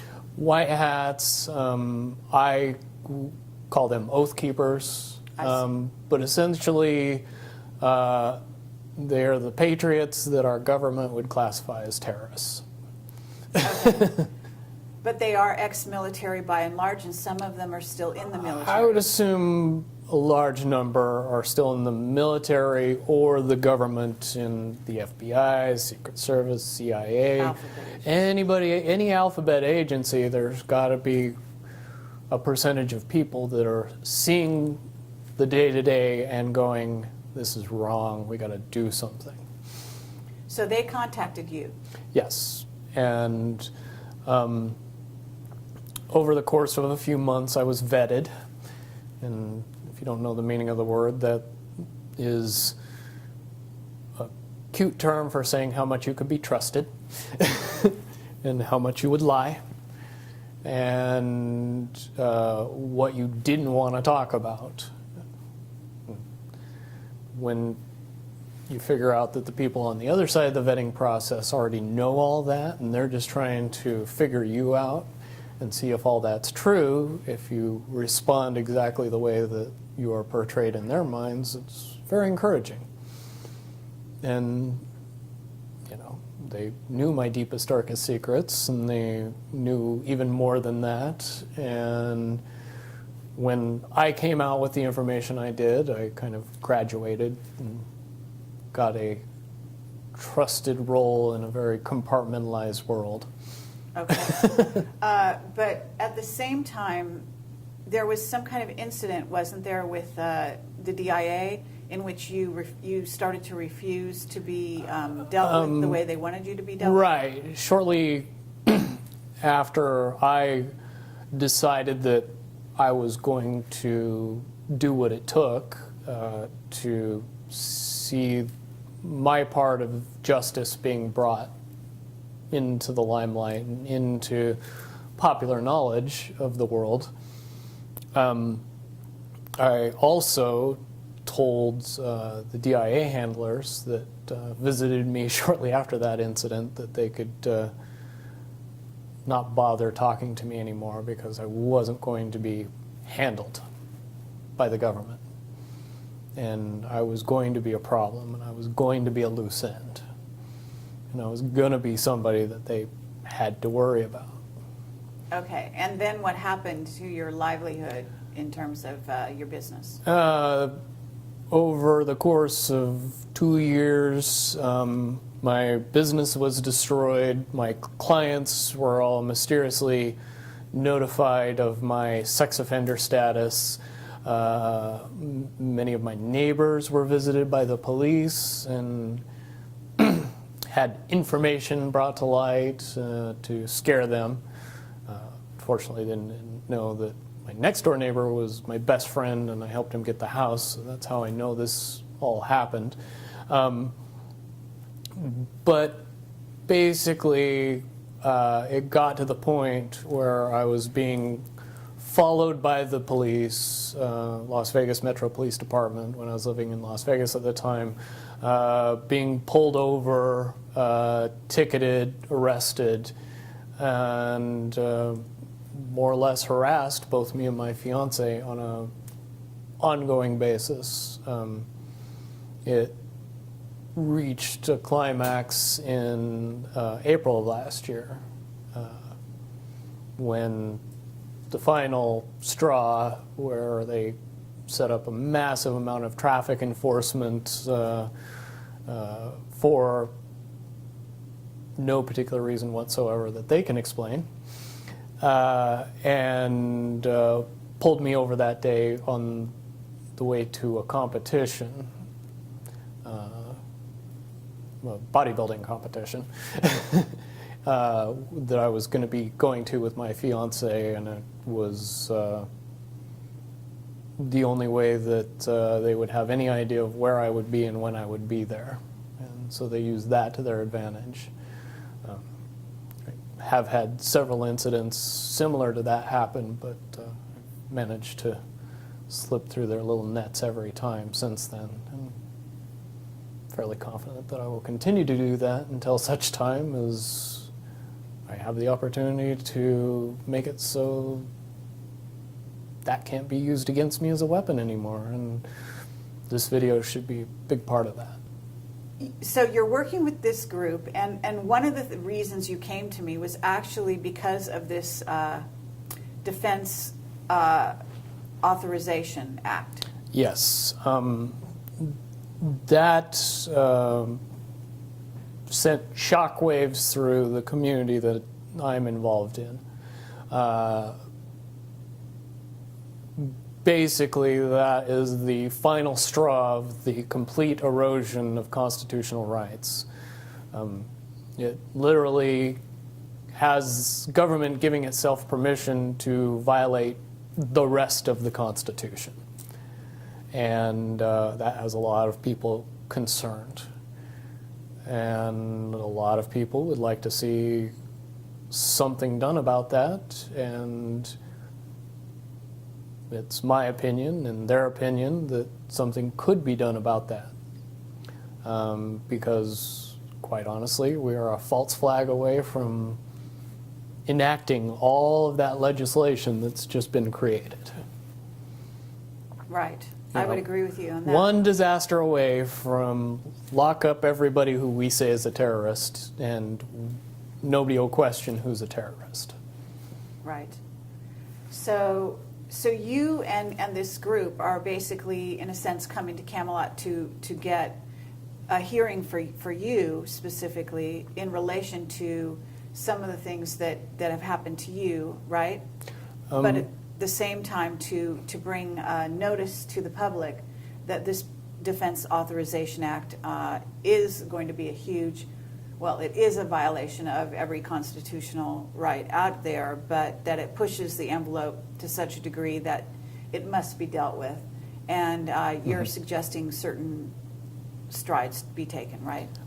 Yes. It's a very simple process if you understand how the problem-solution effect works. In order to create the problem, you can't have everybody know about it. You can't have everybody talking about it. You can't have everybody saying, well, yeah, now we're just waiting for the next false flag. If that information is too widely known and too widely held, the next false flag would blow up in their face and cause a shift in public consciousness to say, no, this is just our government messing with us, as opposed to panicking us into a blind fear. Right. So we'll then allow them to go to war in a full-fledged war, right, instead of this this sort of sporadic war that they're conducting. Right. Correct. And the popular belief is there's a very, very easy way to prevent that from happening, and to get that information out to the public, it has been surmised that if we bring that to the level that it's at, if we address the issue directly via our constitutional rights and begin to notify the public in general that this is a problem and that it needs to be dealt with, and the way that's been proposed to me and to a lot of people is to create a petition that calls for the impeachment of every political person in Congress and the presidency that enacted this legislation as treasonous. Because it is treason to attempt to alter the Constitution through an unconstitutional means. If you create a law that circumvents the Constitution, you commit treason. Fair enough. We haven't actually talked about your special training. No. And why it is that you do have some parallels with Duncan O'Finian. And so having talked about the sort of Defense Authorization Act, at least on a very surface way, and explained that is your motivation, can we actually go down that road to where we talk about where you've been and some of the information you have? Because I don't know if it's your clearance level that gave you that, the additional information about black projects and about certain aspects of, well, to name Area 51 specifically, possibly other places that you haven't told me about yet. Do you want to go, start down that road slightly? Sure. The level of secrecy and secret facilities and the capabilities of our nationally kept secrets would shatter most people's imagination of what is possible. Area 51, Los Alamos, Dulce, 100 other top secret bases where information is kept or hidden from the public in general, it would be very hard to accept that all of this information that is currently held secret and classified is actually real.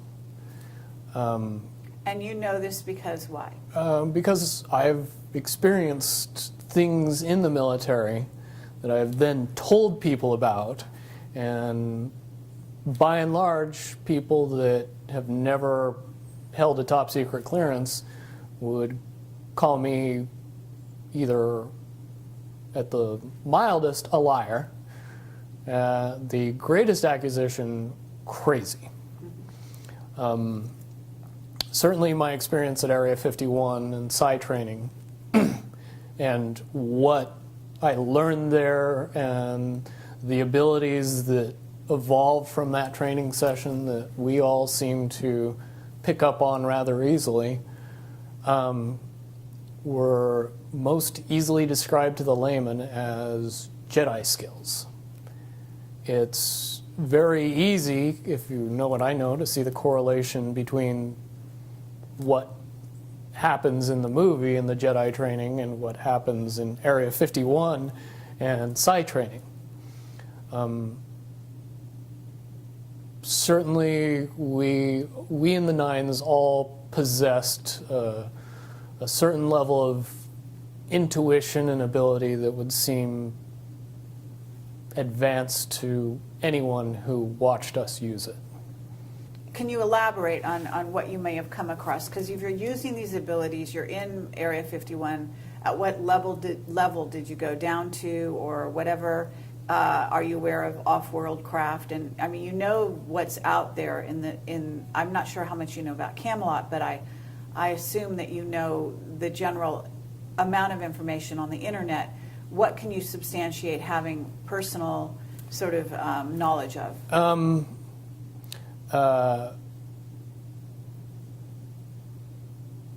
Extra beyond human abilities for every human, not subject to popular belief, but we as human beings are far more capable of using many, many advanced skills beyond five senses. With a little bit of training and the knowledge that it was actually possible, most people could accurately predict the possibilities of the future, to know when other people were thinking about them, pick up on what is easy to describe as reading people, where you don't really need to use your five senses to be able to know what somebody else is thinking or feeling.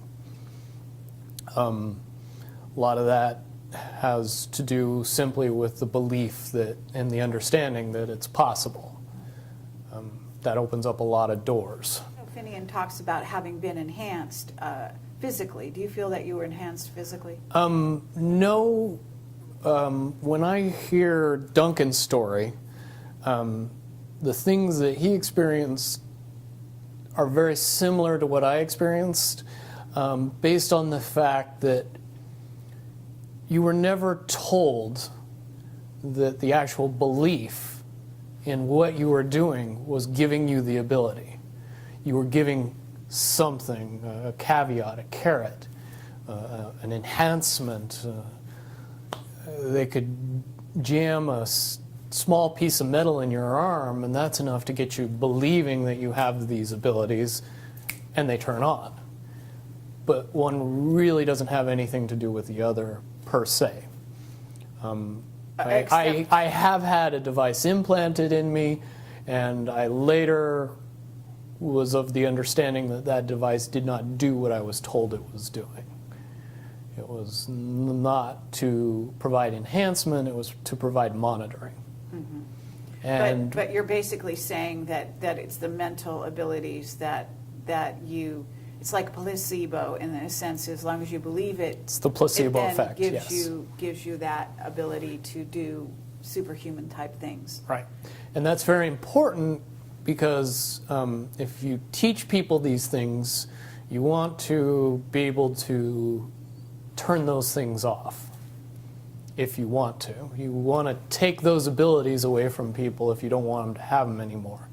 So if you tell them the true nature of the abilities, then you can't take belief away anymore. You have to pull the piece of metal out of the arm that says you don't have the enhancement anymore. Well, it's the Tin Man. Yes. And, being told that he doesn't have a heart, he needs to have a heart installed, when in fact he had a heart all along. Exactly. Or maybe that's the lion, I forget who, but several. Lion was courage, yeah. Yeah, several of the beings in that story. Okay, well that's very valuable. So you basically were given that kind of thing, and I would say that. And let me interject. The 6 months where I was undergoing all the psychological treatment, I did go through a period of time where I believed all of my abilities to be gone or taken away. In 2008, with some help, I was able to transcend the barrier that kept me from using those talents. And now I've been able to refine and enhance those abilities far beyond the levels that I had in the military, which comes in handy when cops chase your cell phone GPS. Okay, absolutely. All right, so, but to get back to Area 51, and I understand that at this point you would be violating a security oath to talk about it, right? Let me put it in terms that it's easier for me to say and not have to go into the details of how I know, but just that I know. I'll present it to everybody very simply. What could be so important at Area 51 that would require the level of secrecy that is in existence around that facility? Well, certainly if I said that we kept the U.S. space fleet there, and that space fleet was what we would understand to be UFOs, even though the technology is easy to describe and easy to talk about and easy to educate people on, you need a lot of background in the evolution of the science that makes those things possible to be able to accept that the U.S. has dozens, if not hundreds, of vehicles that are more than capable of space flight, and make it so we would have a fleet of vehicles that would be seemingly extraterrestrial. And the reason that that has to be kept that way is because if you know that those vehicles exist, you start to question the technology that they're based on. And when you start to do that, then you start to question why we're still using petroleum products and solid rocket boosters and everything else, and things get quickly out of hand after that. So to keep those vehicles a secret is to keep everything else a secret, which is why you would need that level of security to prevent anybody from finding out about it. Okay, but that space fleet, as you call it, is capable of going anywhere where? Easily throughout the solar system without much time or hindrance to the occupants. Okay, and explain how fast one could get to Mars, for example. Just below the speed of light. Okay, but in an hour? A day, I would A day. say would be more reasonable. Okay. Incredibly fast. Okay, have you seen these vehicles yourself? I've seen one type of one vehicle. Okay. And compared to when I saw it, which was more than 10 years ago, and what should exist now, I would say that it was a tinker toy bucket of parts compared to what we should have in existence now, based on the evolution of the technology that I know. As far as off-world bases, I do not possess any personal knowledge. I do, however, believe in and have seen information that would suggest that anybody with a decent telescope could take a look at both the surface of the moon and the surface of Mars and see some things that look very terrestrial. Sure. And things that didn't exist 20, 30 years ago. One of the caveats that I do have some personal information that I did get personally involved in was some information that had to do with the Stargates and Looking Glass, and more specifically the 2012 problem with those projects. I guess, popular opinion of what's out there right now is that the project was shut down because there was a problem when we approached 2012. I've heard it described a number of ways, but to my knowledge, the problem is that the timelines converge on that point in time. And when you know enough about the Stargate projects and the Looking Glass project to know that how string theory works and how the possibility of possibilities works and how making one choice over here doesn't necessarily mean that the other choice couldn't exist at the same time. But once you get your brain wrapped around this subject, you find out that at the end of 2012, in an easy way to put it, the choices that we make become less and less consequential to the future.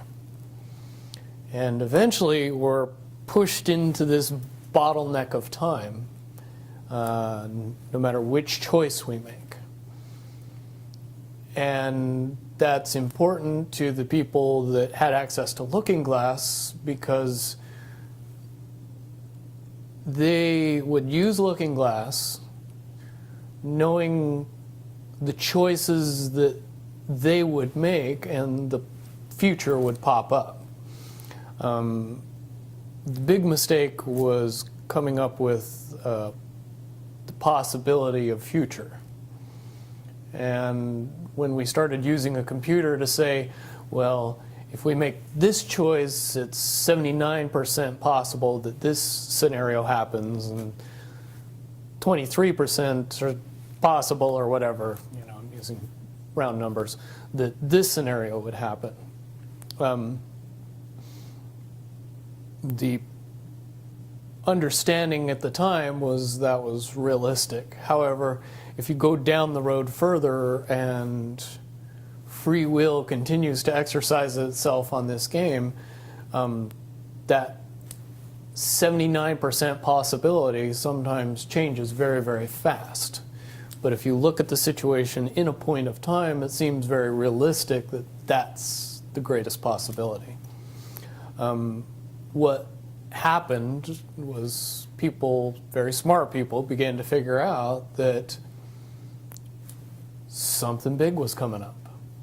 Something that made it so all the possibilities of all the future scenarios of any choice, any possibility that was fed in and observed through the Looking Glass inherently ended up in the same future.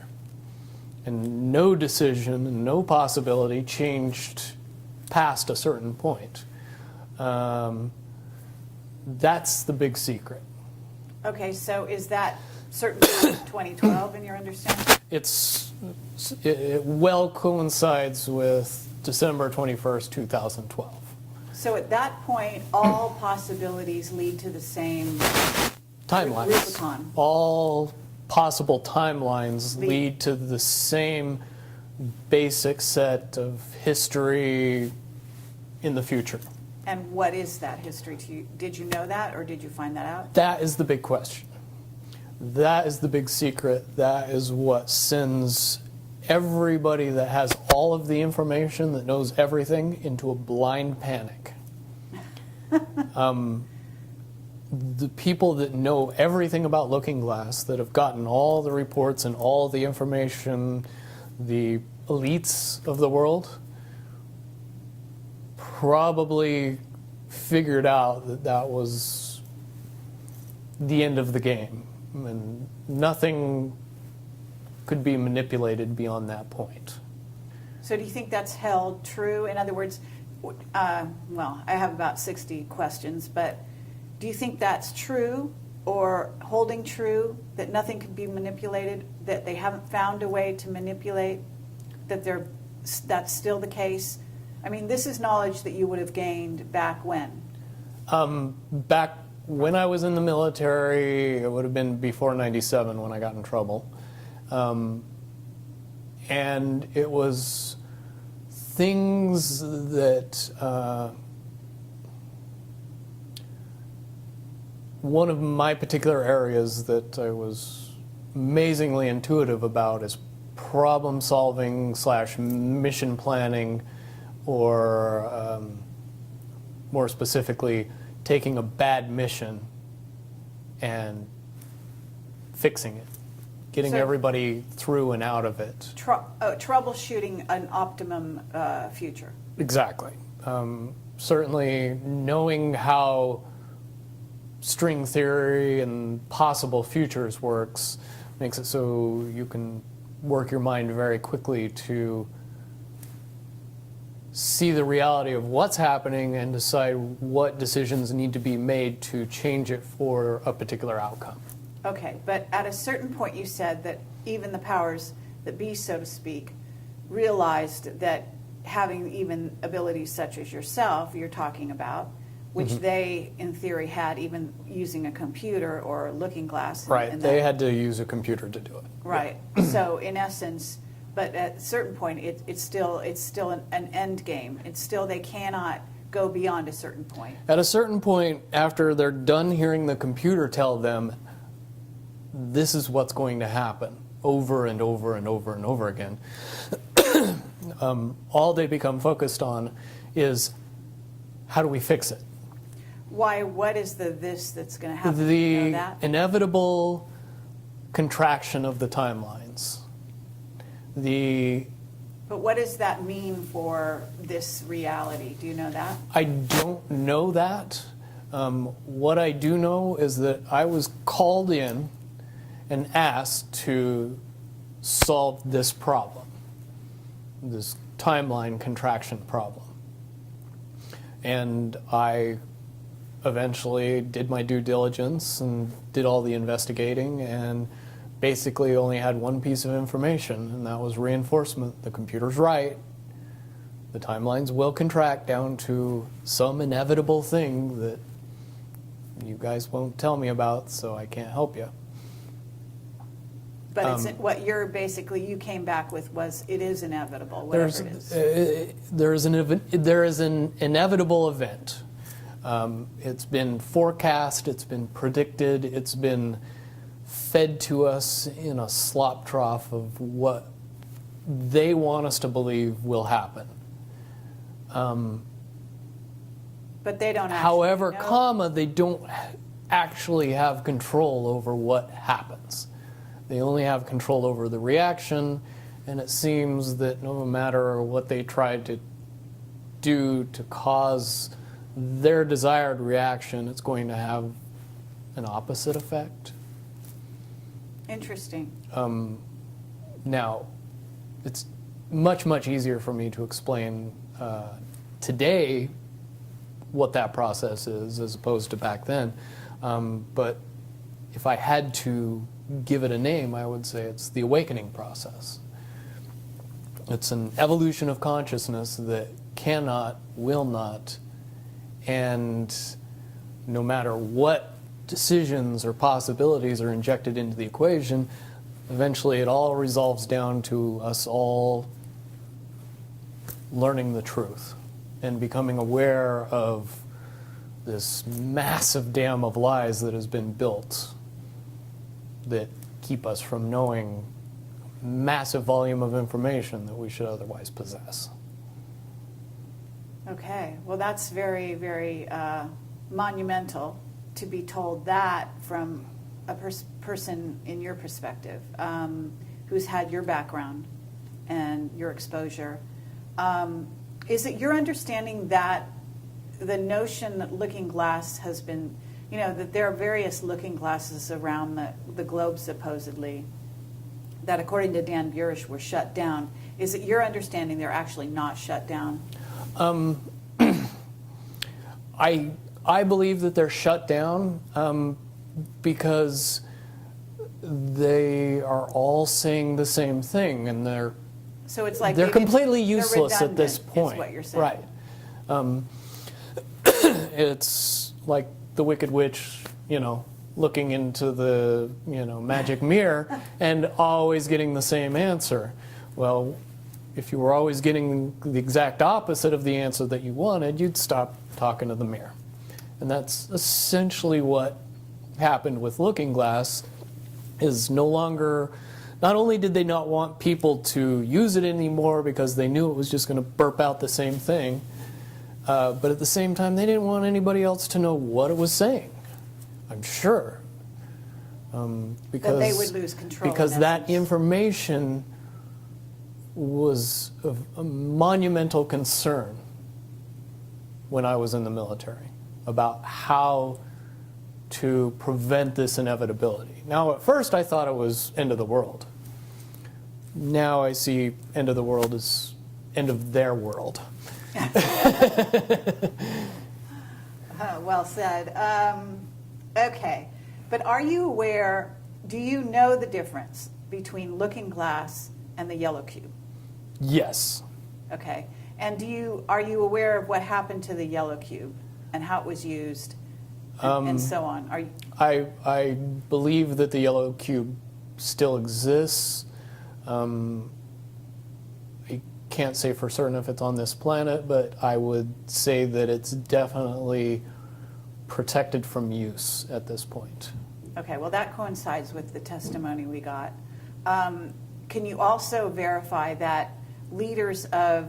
But let me say one thing about the Yellow Book and its differences with Looking Glass.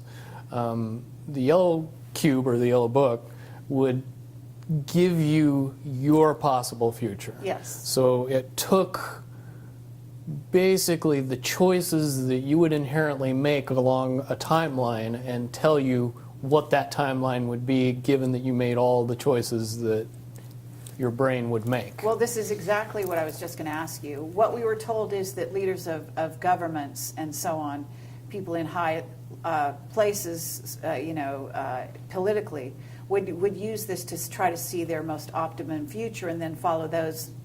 So they were using it to enhance their wealth, et cetera, Yeah. in a very egotistical way. And that was part of the problem with it. And that supposedly one of the specific things we were told had to do with Hillary. Are you aware of any of that? You mean the 2012 protection for her? Well, will you tell me what you know? I don't have any firsthand knowledge of this. This is all back alley information. But one of the last predictions that was put out by the Yellow Cube was that, for all intents and purposes, and this is just my level of understanding, is that Hillary Clinton would be president in 2012. And when the Yellow Cube is involved, it leads me to question what I know about Looking Glass and string theory along with that. The first question that anybody that knew anything about the process would know is who was using the cube Right. when it made that prediction. If I knew that, then I could tell you why it would predict what it predicted. Wasn't there also an issue with, I'm not sure, but in using the Yellow Cube, Yellow Book, however you want to term it, that they actually had to use it through an intuitive who had a high vibration, had to be in the vicinity to, in a sense, be the go-between between the person who wanted to use the cube Right. and the cube itself, because normally they didn't have the vibration necessary. Correct. And that is a process that would prevent anomalies from popping out in predictions. But it wouldn't completely. No, and I'll tell you why.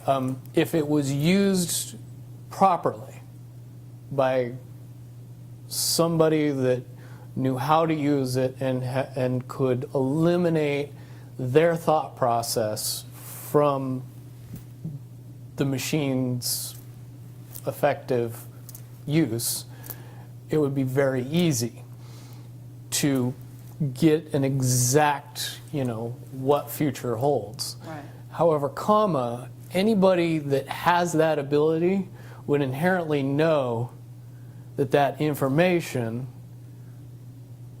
could not be given and would be protected. And that inherent notion would inject something into the yellow cube or the yellow book that would give an inaccurate statement. Just by the person that's using its intuition saying, if I tell the truth, it'll be bad. So the higher levels pick up on that, throw out a different scenario that Right. isn't the truth. It's in a sense the feedback loop gets dirtied somewhere along the line by exposure. And that's why those pieces of technology should have never been used by humanity in its current level of understanding. Because for all intents and purposes, the technology doesn't work right when we use it.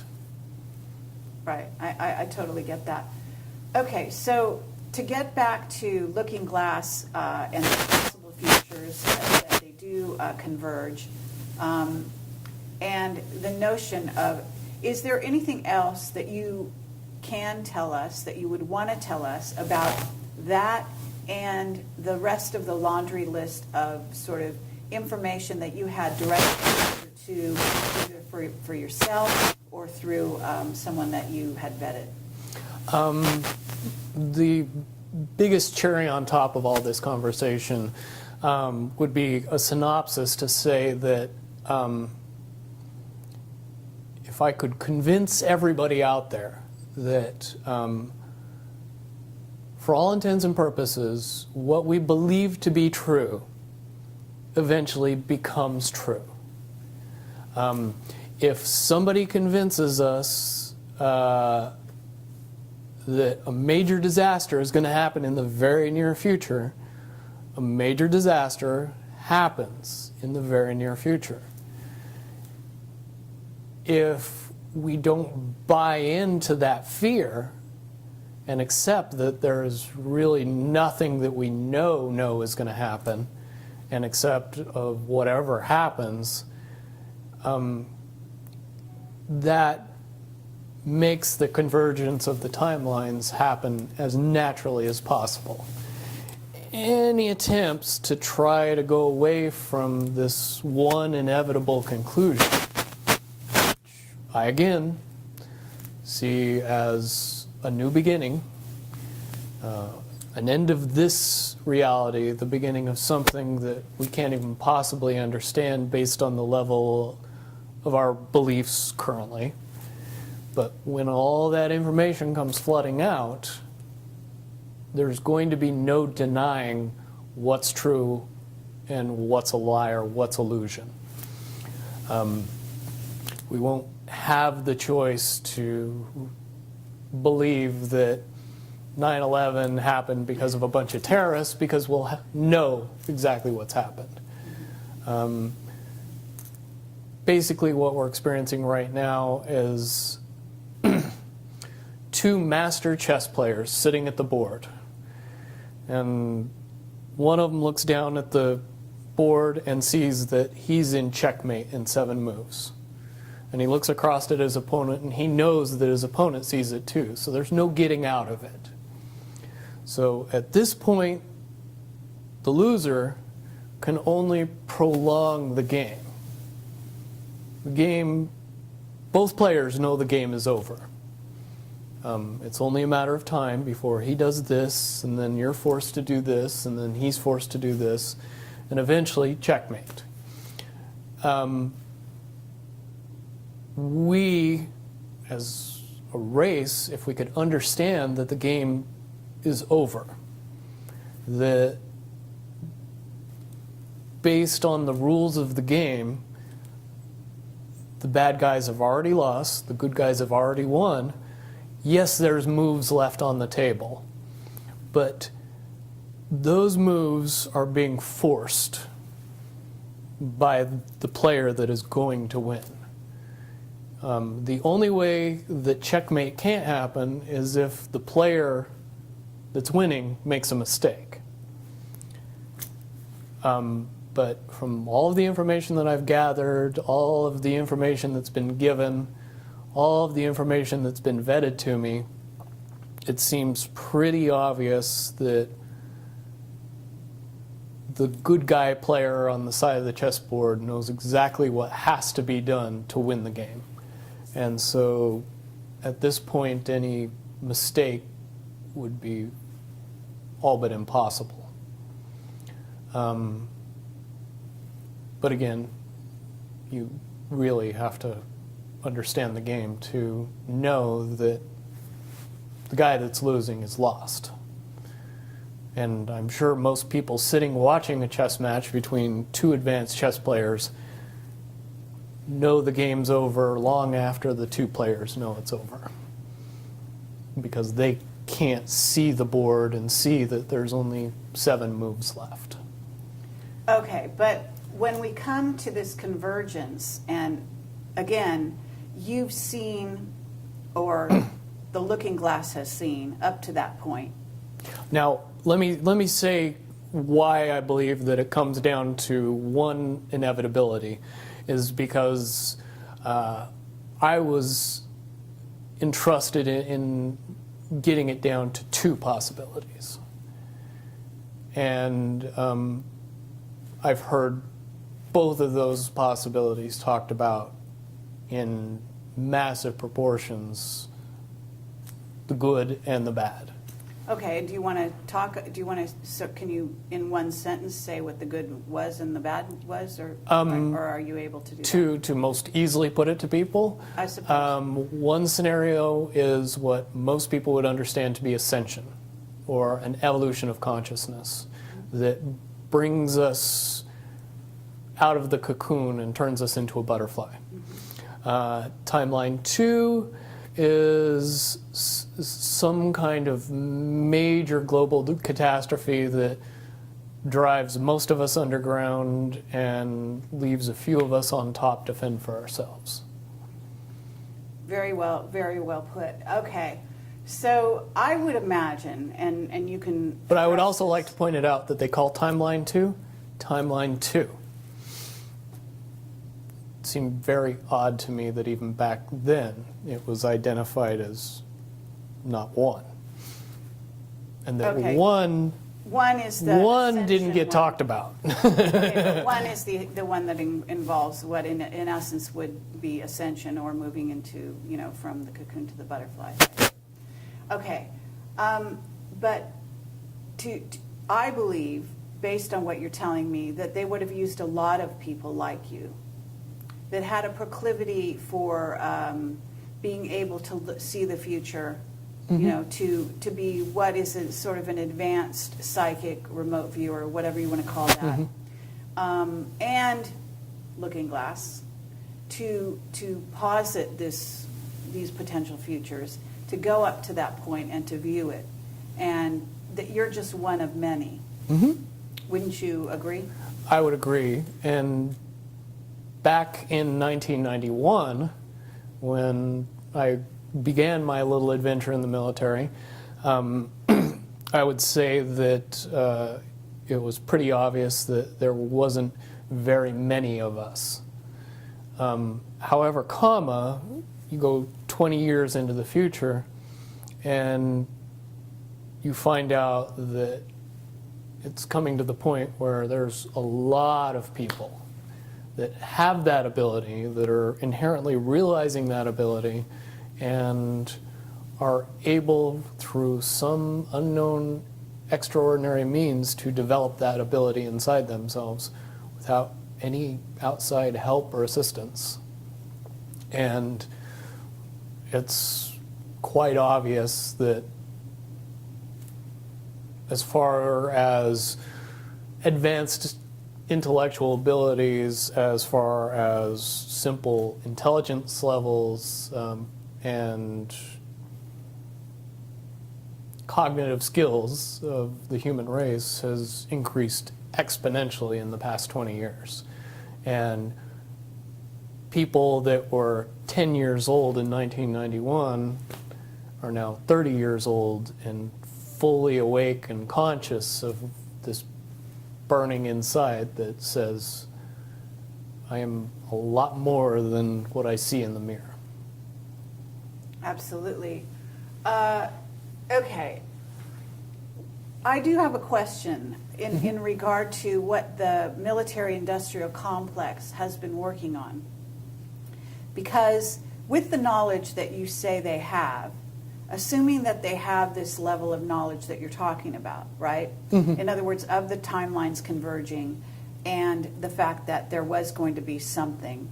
And I don't know if you saw the movie or the TV show Fast Forward. I mean, but there's been so many possible, scenarios in that regard. But one of the things that goes on is they are very busy building underground bases, supposedly underground cities. And so they seem to be hedging their bets for the negative timeline and putting their emphasis there. And would you say that that is because why would somebody want something negative to come true? Well, of course, the Illuminati have a program that they're working on in that regard. But basically, the sort of well-meaning military that just goes after contingencies, and is just working towards a future that they want to prevent or deal with when it comes. Can you explain why they have been hedging their bets to such a degree on the negative? It's very simple. They're insane. And beyond insane, they have literally deluded themselves into believing that they can somehow manage to get away with what they're trying to get away with. There is a distinct lack of reality in that thinking. Okay, what about the notion that CERN, for example, is engaged in trying to beat that game, as you call it? I would say, look at the problems CERN has had. The crazy little things that have